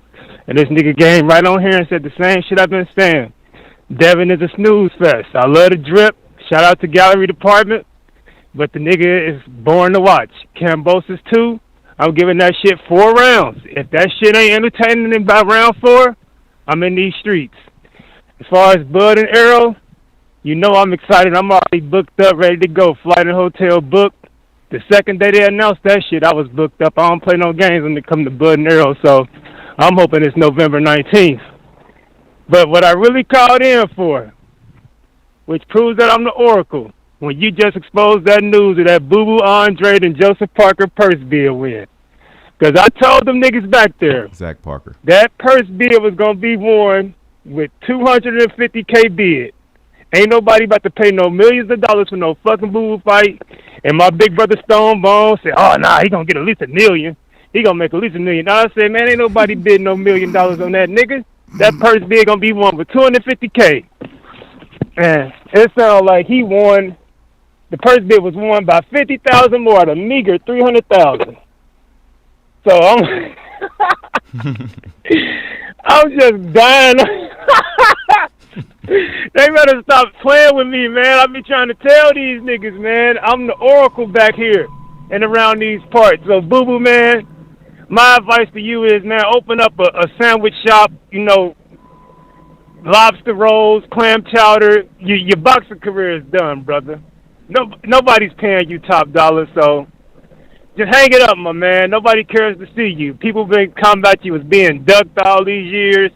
You weren't being ducked. And then a promoter in the world that want to invest no major money in you because you're born as fuck just like Devin. That's my call, man. Except they invest in major money in Devin. So it ain't like Devin. They invest in major money in Devin. Cambosos made $10 million because they knew Devin would win. They did not see, haters like this. They ain't gonna tell you the truth, and the truth is, Cambosos did not get signed to Top Rank. Cambosos is the reason this fight got made, but Devin got signed. Now let that sit in your brain for a little bit while I add some of this. Cambosos is promoted by Lou DiBella, but Lou DiBella shopped Devin Haney to Top Rank, and Lou DiBella has a co-promotion with Top Rank and Devin Haney, and not with Top Rank and George Cambosos. So even Lou DiBella knew, so he invested. So, to say that it's the same as Devin is totally not the fucking truth. We got... First of all, Andre, they never had this many networks interested in him the way that Devin has. Remember, Devin is the first fighter to ever get a 2-episode all access as a showbox fighter. They want you to forget, but I'll never let you forget it. Just like I'll never let you forget how great Jake is doing. We got Davidian. We got to bump that intro. Davidian. Hold on. I'm healthy, strong, and about to knock Errol Spence out in Jesus' name. I'm bringing the whole church. SDS Promotions. You win some, you lose some. But you live like another day. I got the whole Christian congregation behind me. TheBoxingVoice.com. In Jesus' name. And we all know God only made one thing perfect, and that's my boxing ring. Yo, what's good with y'all? What's good, Ness? Chilling. What's good, Bo? What up? Not much. Nah, great show. That whole thing with you and Bernie was funny. I always like when Bernie come on. I'm just saying. I feel like the fight's gonna happen this year, or whenever the Errol Spence and Terence Crawford. I feel like it's gonna happen this year. I feel like people need to be just patient. It should be announced very soon. So they need to just chill out.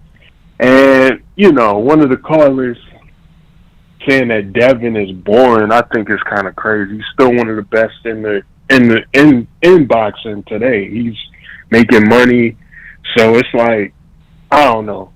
Anybody that's saying that is kind of crazy because you gonna watch the fight, but yet you say he's boring. Like, that don't make no sense to me. So, I don't know. Some of these people be, I don't know what's wrong with them, but God bless them. Other than that, good show.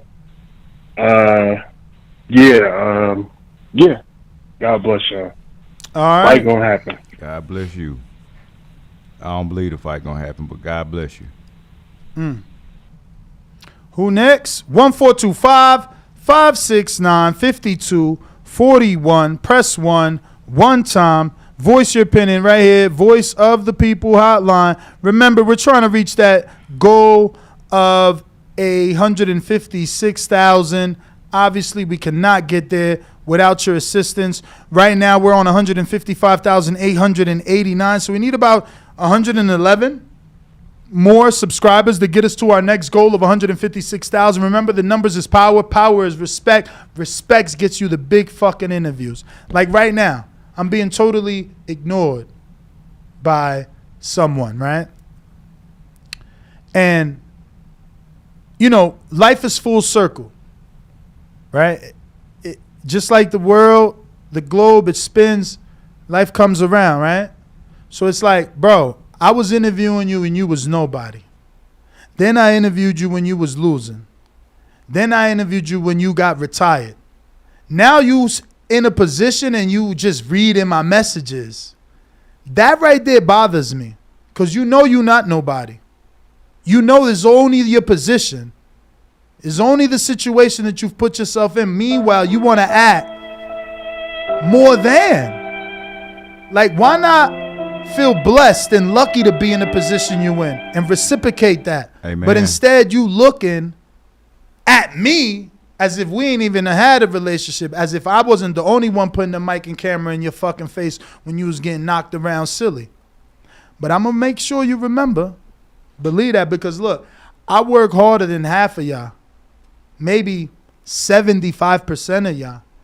So as the years go, you don't see where I'm at and where y'all at. So it keeps going full circle. You know what I'm saying?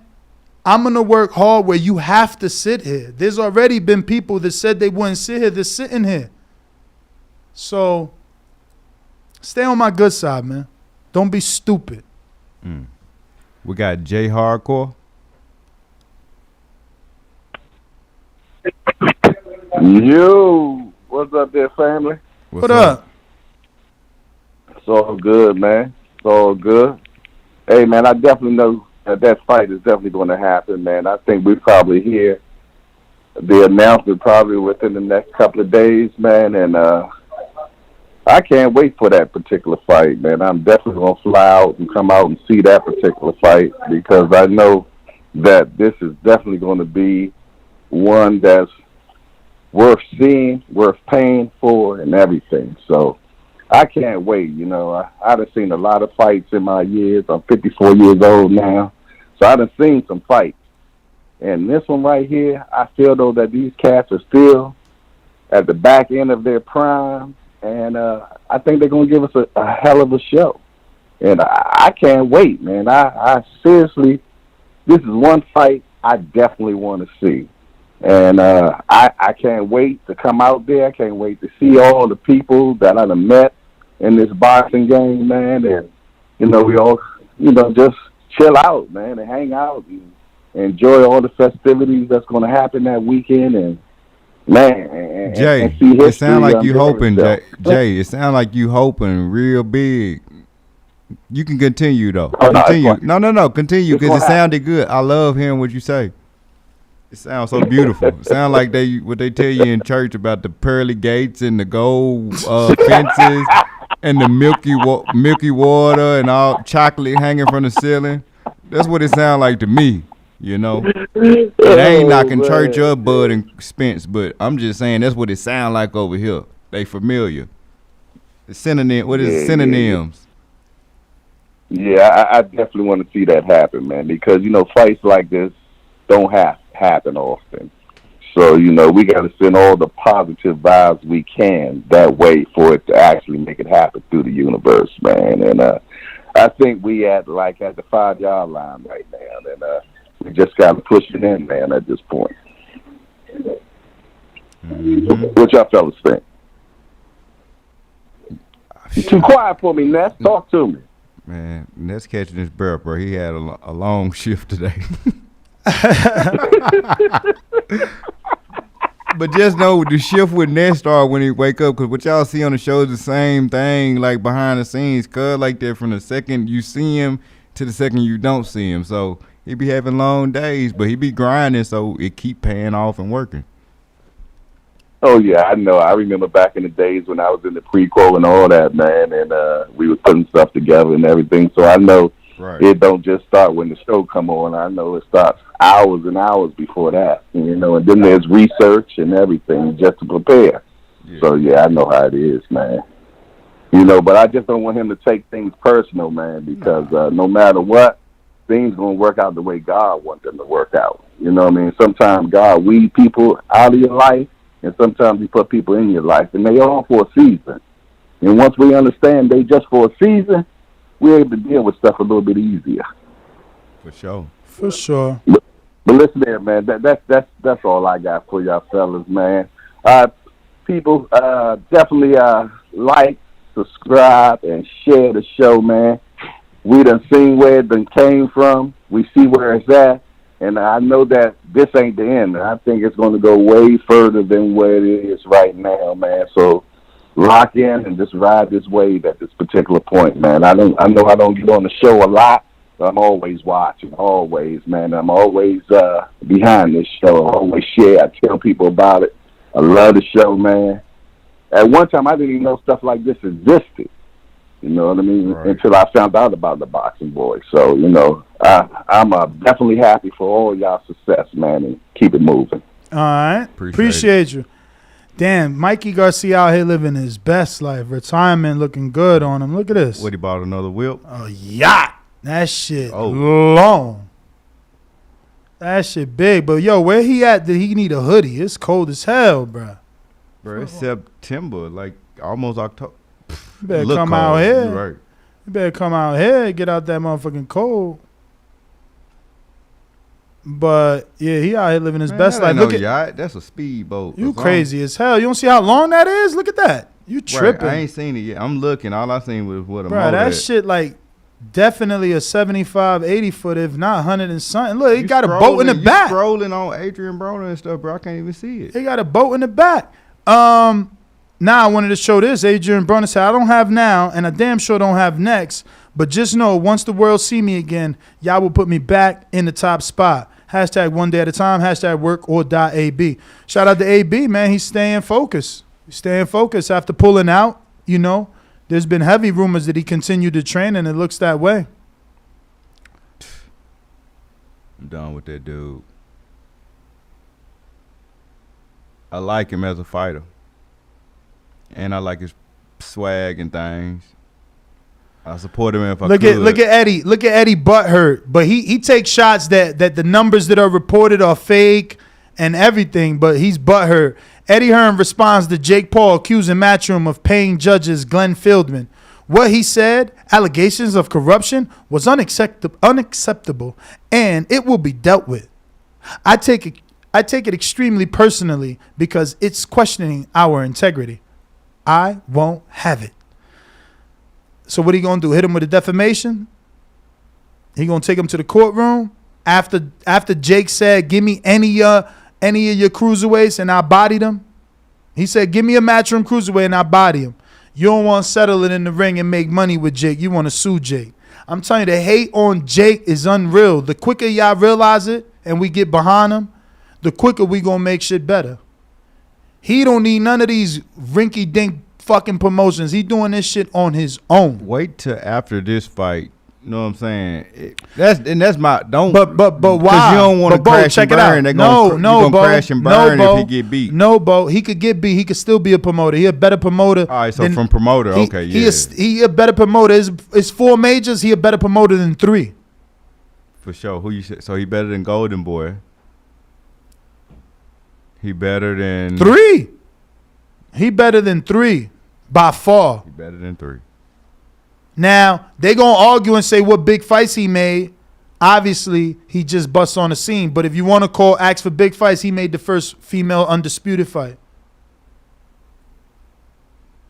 Not first, but one for his company, right? Wasn't Amanda and Katie? Yeah. So to be a promoter that started last year, that's a huge accomplishment. I could show you promoters that never had an undisputed champion. And that whole card was amazing. We were watching that over. No, but that says it all. That says it all. I could show you promoters that been in this game for 20 years, like Star Boxing. And somebody correct me if I'm wrong. Do they got a undisputed champion or had ever an undisputed champion? Does Lou DiBella, did he ever have? And well, shit, I gotta shut up. Devin Haney, yeah. Shout out to Lou. But before Devin, did he ever have one? And this is what I'm saying is like, yo, people crazy out here, man. We got another counterpunch. CW Dub. Yo, man. We got to show love to the show, man. It's classic. One of the, man, content. It was a great show. I had to chime in on the Devin. Yeah, man. Keep it up, man. Keep it up, man. Had to come back on the Devin. Like, I just feel the need to help my brother out, man, because I seem like a hater. Everybody seems like a hater. We just want the young man to do good, to do great, continue doing great things. I think this is where the marketing thing seems to miss some people, but they don't see that. We call it corny. We think it's corny, but you have to understand that it's a demographic. What is your sale range? I mean, what is your age range of people that you're going to be selling to, or people that's going to be buying your product or looking for you? Ryan does corny stuff, or well, he makes it to the corny. It's not corny to me, but I know what he's doing, or he may just be having fun. He does sparkly filters and shit. And then he out here doing body challenges. Like, somebody may look at it as corny. Where's Devin body challenge at? Ryan doing the body challenge with Francis Ngannou. That's another market. That's another demographic. Getting on social media. Devin is doing better. He put out a little tweet or something, or a little something that gets the boxing channels hyped up when he put out the duck emojis. But he got to do more of that. Conor McGregor, they just got to learn. You just look at it. Just look around and open your eyes. You will see.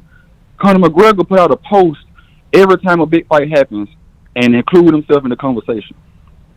Devin, every time a 140-pounder fight, include yourself in the conversation. Every time a 135-pounder fight, include yourself into the conversation. Get a body challenge going or something. That's maybe too late. But, hey, just see that. Just don't wonder why Ryan got a Gatorade commercial. Look at his social media following. But look what he's doing. He's been doing a body challenge for years. It was just little people, unknown people doing it. But now he got Francis Ngannou doing the body challenge. It grew. Devin got to be doing the swag and stuff like that. He painted his hair and everything. He be doing swag stuff. You know what I'm saying? And he bagged the famous broads with 5 to 15 million followers. So he got the girl, he painted his hair, and he got the last I checked, in the money. Black China making $20 million a month from OnlyFans. Devin was partying with that. Yeah, okay, and that's good for the demographic that the urban.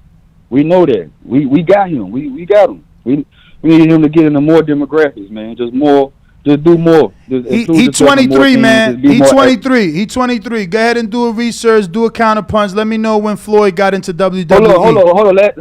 Last but not least. All you have to do is get on the mic and say, "I'm about to first gear everybody. Become the heel. Say I'm about to first gear everybody. If you wanna beat me, or if you want me to get out of first gear, make me." Get on the mic and say that after you first gear Cambosa. I mean, none of that was sexier than saying Tank had a Mickey Mouse belt. So I think Devin need to keep doing what he doing. You do what you doing. Your advice ain't as popping as his. Him saying Mickey Mouse belt, that's getting more traction than saying I'm a first gear everybody. I will say I honestly liked when he put that. Look, he was training and he said on that email champ grind, like that was a shot back at everybody who knocked him for getting a belt, you know what I'm saying, and through the email or whatever happened. Keep doing it. I actually liked it. I actually liked it. I like that. We just need more of it. Shout out TBV. Smash the like button. It's free. Let's go. So Brandon over here mad talking about Ness taking shots at real promoters to help his argument with Jake. See, that's the problem. You saying Jake ain't a real promoter again. But I'm showing you he's more accomplished than dudes that been in it in 20 years. So Just like Bernie, you in your feelings, just like the promoters that hear this, they would be in their feelings. I'm just speaking facts. Do you have an undisputed champ? So then you ain't doing as good as Jake's promotional company. Were you able to get a female over $1 million? Well, then you ain't doing as good as Jake's promotional company. Do you got to deal with Showtime? Can you get your fighters that are not Jake on there? Because Jake got his fighters. They announced.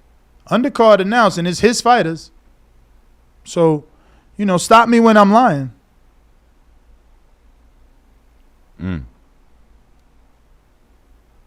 Well, that's everybody? That look like all the callers. Damn, Gina. Ness GTO. Let me see. I got some counter punches. Super chats. Count Drogo. Will you be doing a Joe Joyce Parker prediction bet odds? Yes, but that's not for another week. That's like October something. But, we've already given you our prediction for that. But we will most certainly. Whoa. Joseph Parker, Joe Joyce is Saturday. Not this Saturday.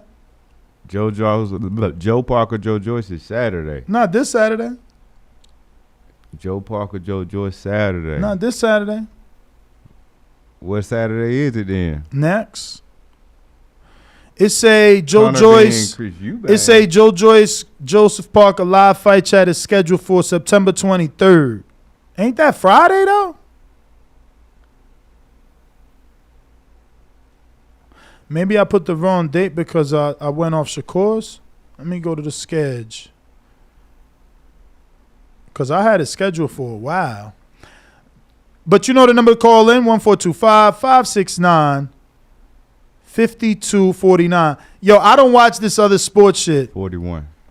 I don't watch this other sports shit, but this dude that's going to get suspended because he cheated on Nia Long, that's crazy, man. What? That's crazy, bro. I swear to God, the world don't know how to mind their fucking business. This dude had a consensual cheating relationship with one of the motherfucking Celtics cheerleaders or somebody in the Celtics. He the coach. And just because his wife Nia Long, the entire world is mad because he cheated on Nia Long. And it's like, bro, fall the fuck back. How you getting suspended for having sex, man? This world got so PC, it's crazy, man.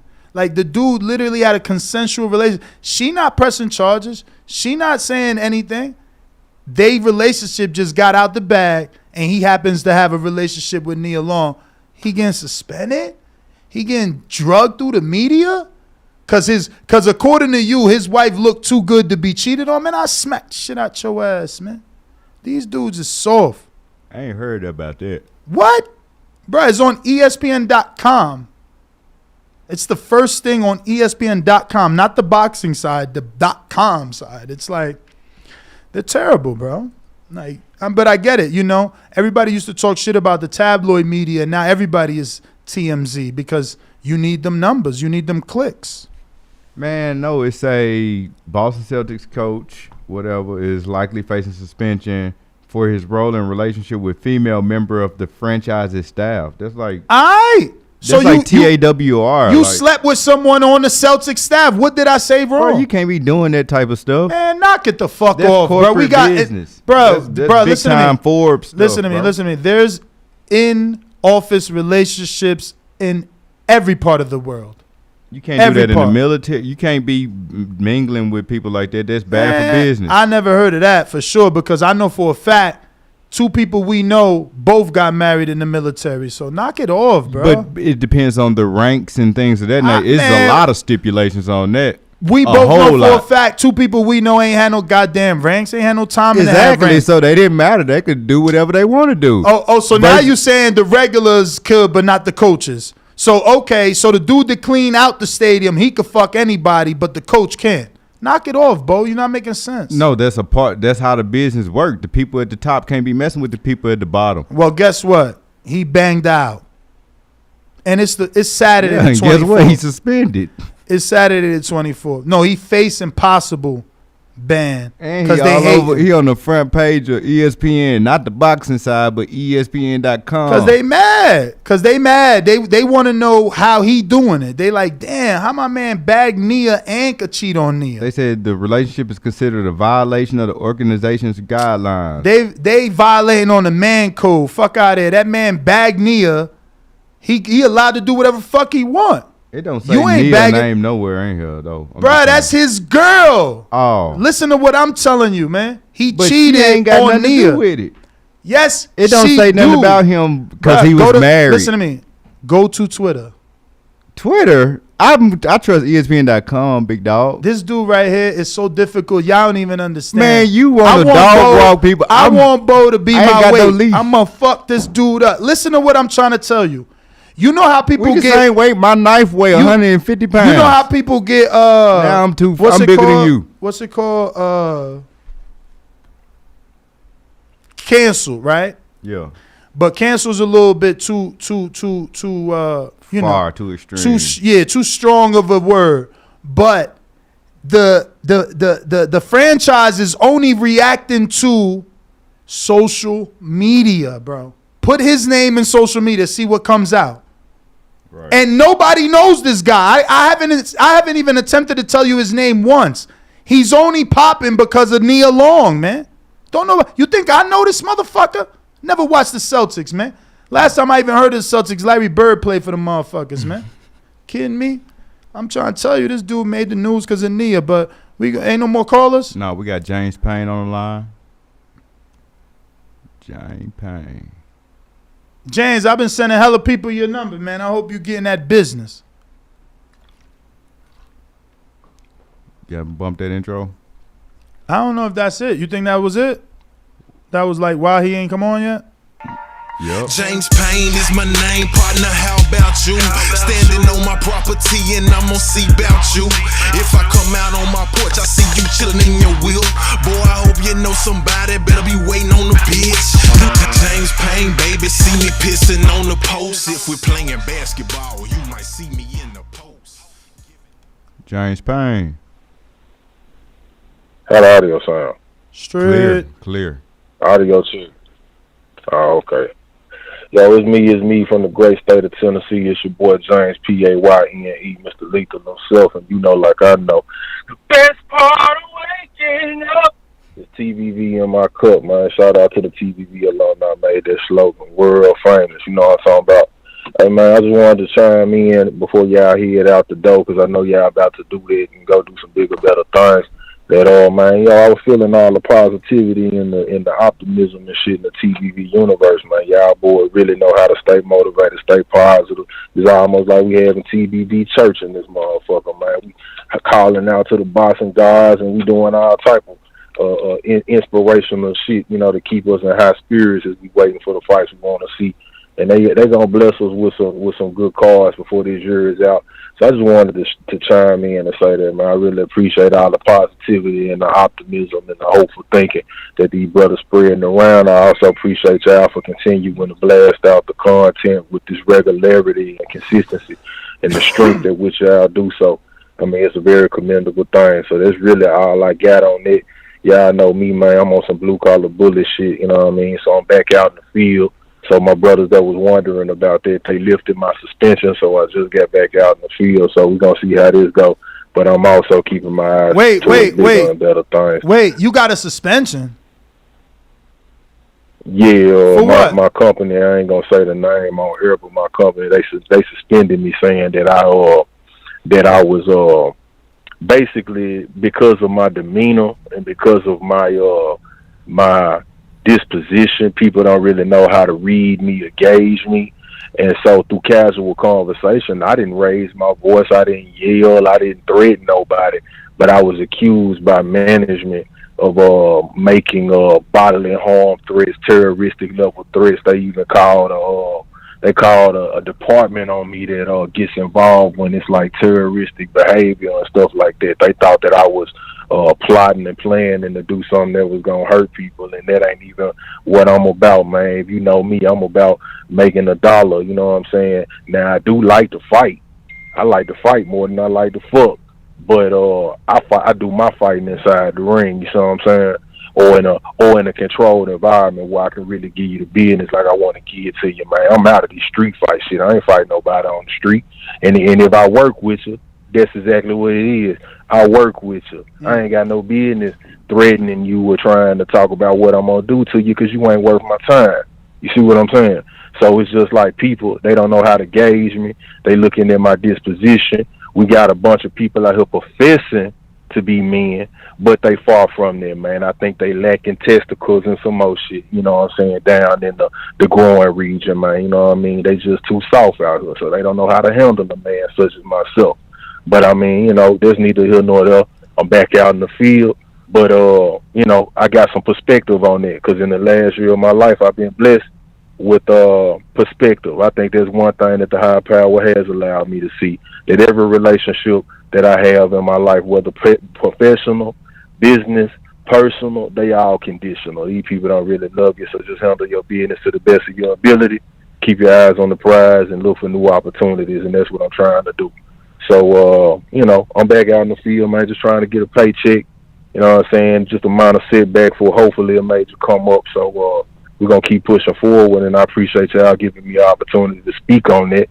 So I know some guys in the back chat were sending me positive vibrations and everything like that. So I just wanted to let them know I am back in the field, and I'm just trying to, you know, keep it moving forward, man. You know what I'm saying? So if you see me out in the street and I don't say nothing to you, man, it ain't that I don't fuck with you, man. It's just I got a new perspective on things. But, you know, with that being said, man, y'all know what it is, man. It's the illest, trillest, dopest boxing podcast in the entire galaxy, man. I done told you once, I done told you twice. Man, it's the third rock from the sun on some astrological shit. Iron James Payne Lethal, Blue Collar Bullet for life, TBV Familiar, and I'm gonna holler at y'all. James Payne. Hey, yo. I seen that too. And then I looked at the camera and I'm like, bro. You ain't reading what I'm reading. I mean. Could you see my screen? You can't see my screen. Okay, so I thought you was reading the chat. Hell no, bro. Let me fucking. I love the internet, bro. I love this. Better not be no Lil Long Twitter stuff. I love this internet. You reading it? Nah, it ain't popped up yet. This got to be fake. Fox News, open quote. Head game was weak, close quote. Oh. Florida teacher jailed after having sex with student who reported her due to her performance, open quote. I wasn't going to say anything at first, but like, if you're risking it all for this moment and your top game is nothing but teeth, you don't deserve to be teaching, end quote. My man is savage. I don't know if that's real because I think that's a teacher from Alabama. And that's talking about Florida. Yeah, she probably got banned from Alabama and Florida. Probably. For that sloppy toppy. Yo, she crazy. I mean, the dude even worse, bruh. He terrible. How he gonna do that? That's not even nice, but it's funny. I got Alan G that says, no more Untitled? That was it. Nah, I'm joking. You know what happened? I want to try the 3 episodes on Monday, but it is quite difficult. Danny has his top rank right after Blue Wire. Bo has his other job after Blue Wire, but we have to figure it out. But lucky for you, you got a $5 super chat, so we're going to let you get this raffle spin. And then we got Big Fish Vega on the line. TBV hoodie. So I got some more breaking news. This is also funny because my man out here, you know, it's crazy. It's crazy. All these pots that be black talking about the kettle. Because it's like you don't want to fight Rais Alim. He cheeks. He ain't good enough to fight you. He ain't done nothing, but you sold 1,400 tickets and made $79,000. You can't even use that to pay you and Daniel Roman. But you out here talking about the next man. You out here talking about what the next man did and ain't do, and you ain't doing shit. I promise you, in all my years, I've only heard Tim Bradley couldn't sell over 2,000. My man did worse than Bradley. Bananas, bonkers even. I'm done. Shout out, man. Shout out to all these dudes out here be talking crazy. You know, they get themselves a little choker chain and they think they made it. Shit, bananas. He got the grill too, though. No, it ain't. I'm not talking about any one person. Okay. I'm talking about everybody that falls in the category of poor sales, poor pay-per-view buys, you know, lack of popularity. My boy said a choker chain. Yeah. These dudes out here crazy. We're going to go to you, Vega, in 40 But I'm going to be here. Let me tell you, they gonna make sure they hear this voice. He said that tweet means nothing. Steve in the UK, you sound insane. How the fuck does selling 1,400 tickets mean nothing? What in the fuck? Who next, you said? In 25 seconds, we'll be going to Big Fish Vega because we got to wait on this blog talk lady to stop talking. Rider of the Storm says, the fight will happen February 2029 as an exhibition. We got, you said that C-Dub counterpunch. Mm-hmm. And you know the number to call in if you want to be next. Well, the blog talk's closed now. 2-5-569-5241. My name is Nestor Gibbs. Hold on. Instagram and Twitter. But we still got Vega. He was already in. There's GTO. We're going to run your intro. We're going to run your intro. Big Fish Vegas. Let the little fish go so that we can catch the big fish later. I'm the big dog at the welterweight division. WBC and IBF welterweight champion of the world. At the end of the day, I'm a way better fighter than Terence Crawford. TheBoxingBoots.com. Me and Terence Crawford on this side of the street. We cleaning our side of the street, then we coming at the Crawford. 60-40 or 70-30, whatever we get. Say something else. Say something else. Big Fish Vega. Big Fish Mafia. It ain't a movement, it's a lifestyle. SDS Promotion. Errol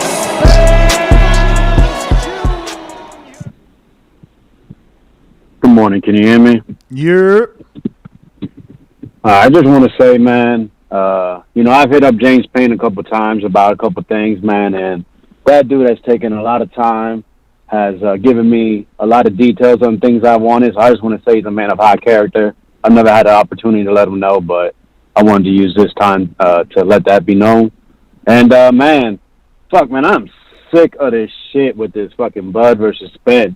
It's like baby steps over and over. Like, I'm like exhausted just waiting for the official announcement. Like, them talking about Kinahan and, how Haymon want nothing to do with him. I don't fucking care. Like, just say the fucking fight's announced. Like, all these little pity updates is fucking, it's useless.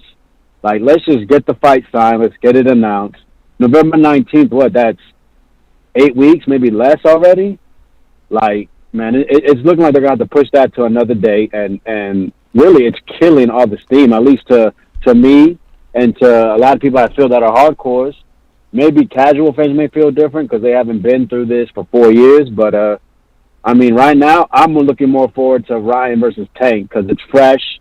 They're two guys in their prime. I'm watching them knock dudes out. And it's like, these dudes are fighting one time a year for, this and that. Let's just get the fight signed, man. Like, come on, man. It's enough. All right, man. Appreciate y'all. All right, brother. Appreciate you. And refreshing here. I'm not seeing anything new.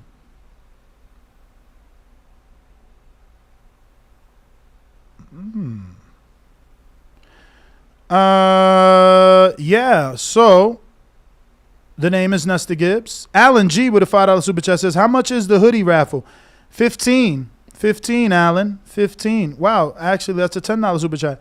Go ahead and send in another 5 and I will put you in there, my mans. So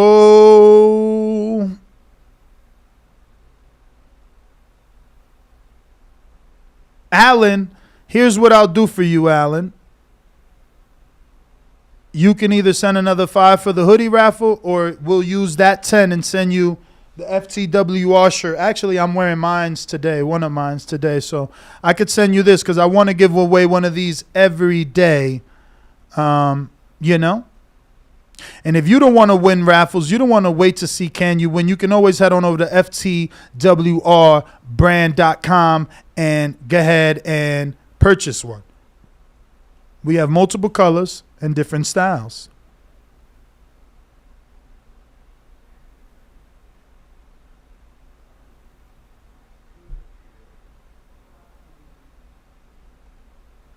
Wow, look at this. Full circle, I tell you. I'm being hit up right now by a manager asking me what was my thoughts on someone I seen spar almost 5-6 years ago. But he's a heavyweight. And he sparred Wilder. But that is everything. Nestor Gibbs, Instagram and Twitter. Catch us on the next one, my good friends. We will be back at 12 o'clock from the Wynn Casino, live out of the Blue Wire studio. Peace.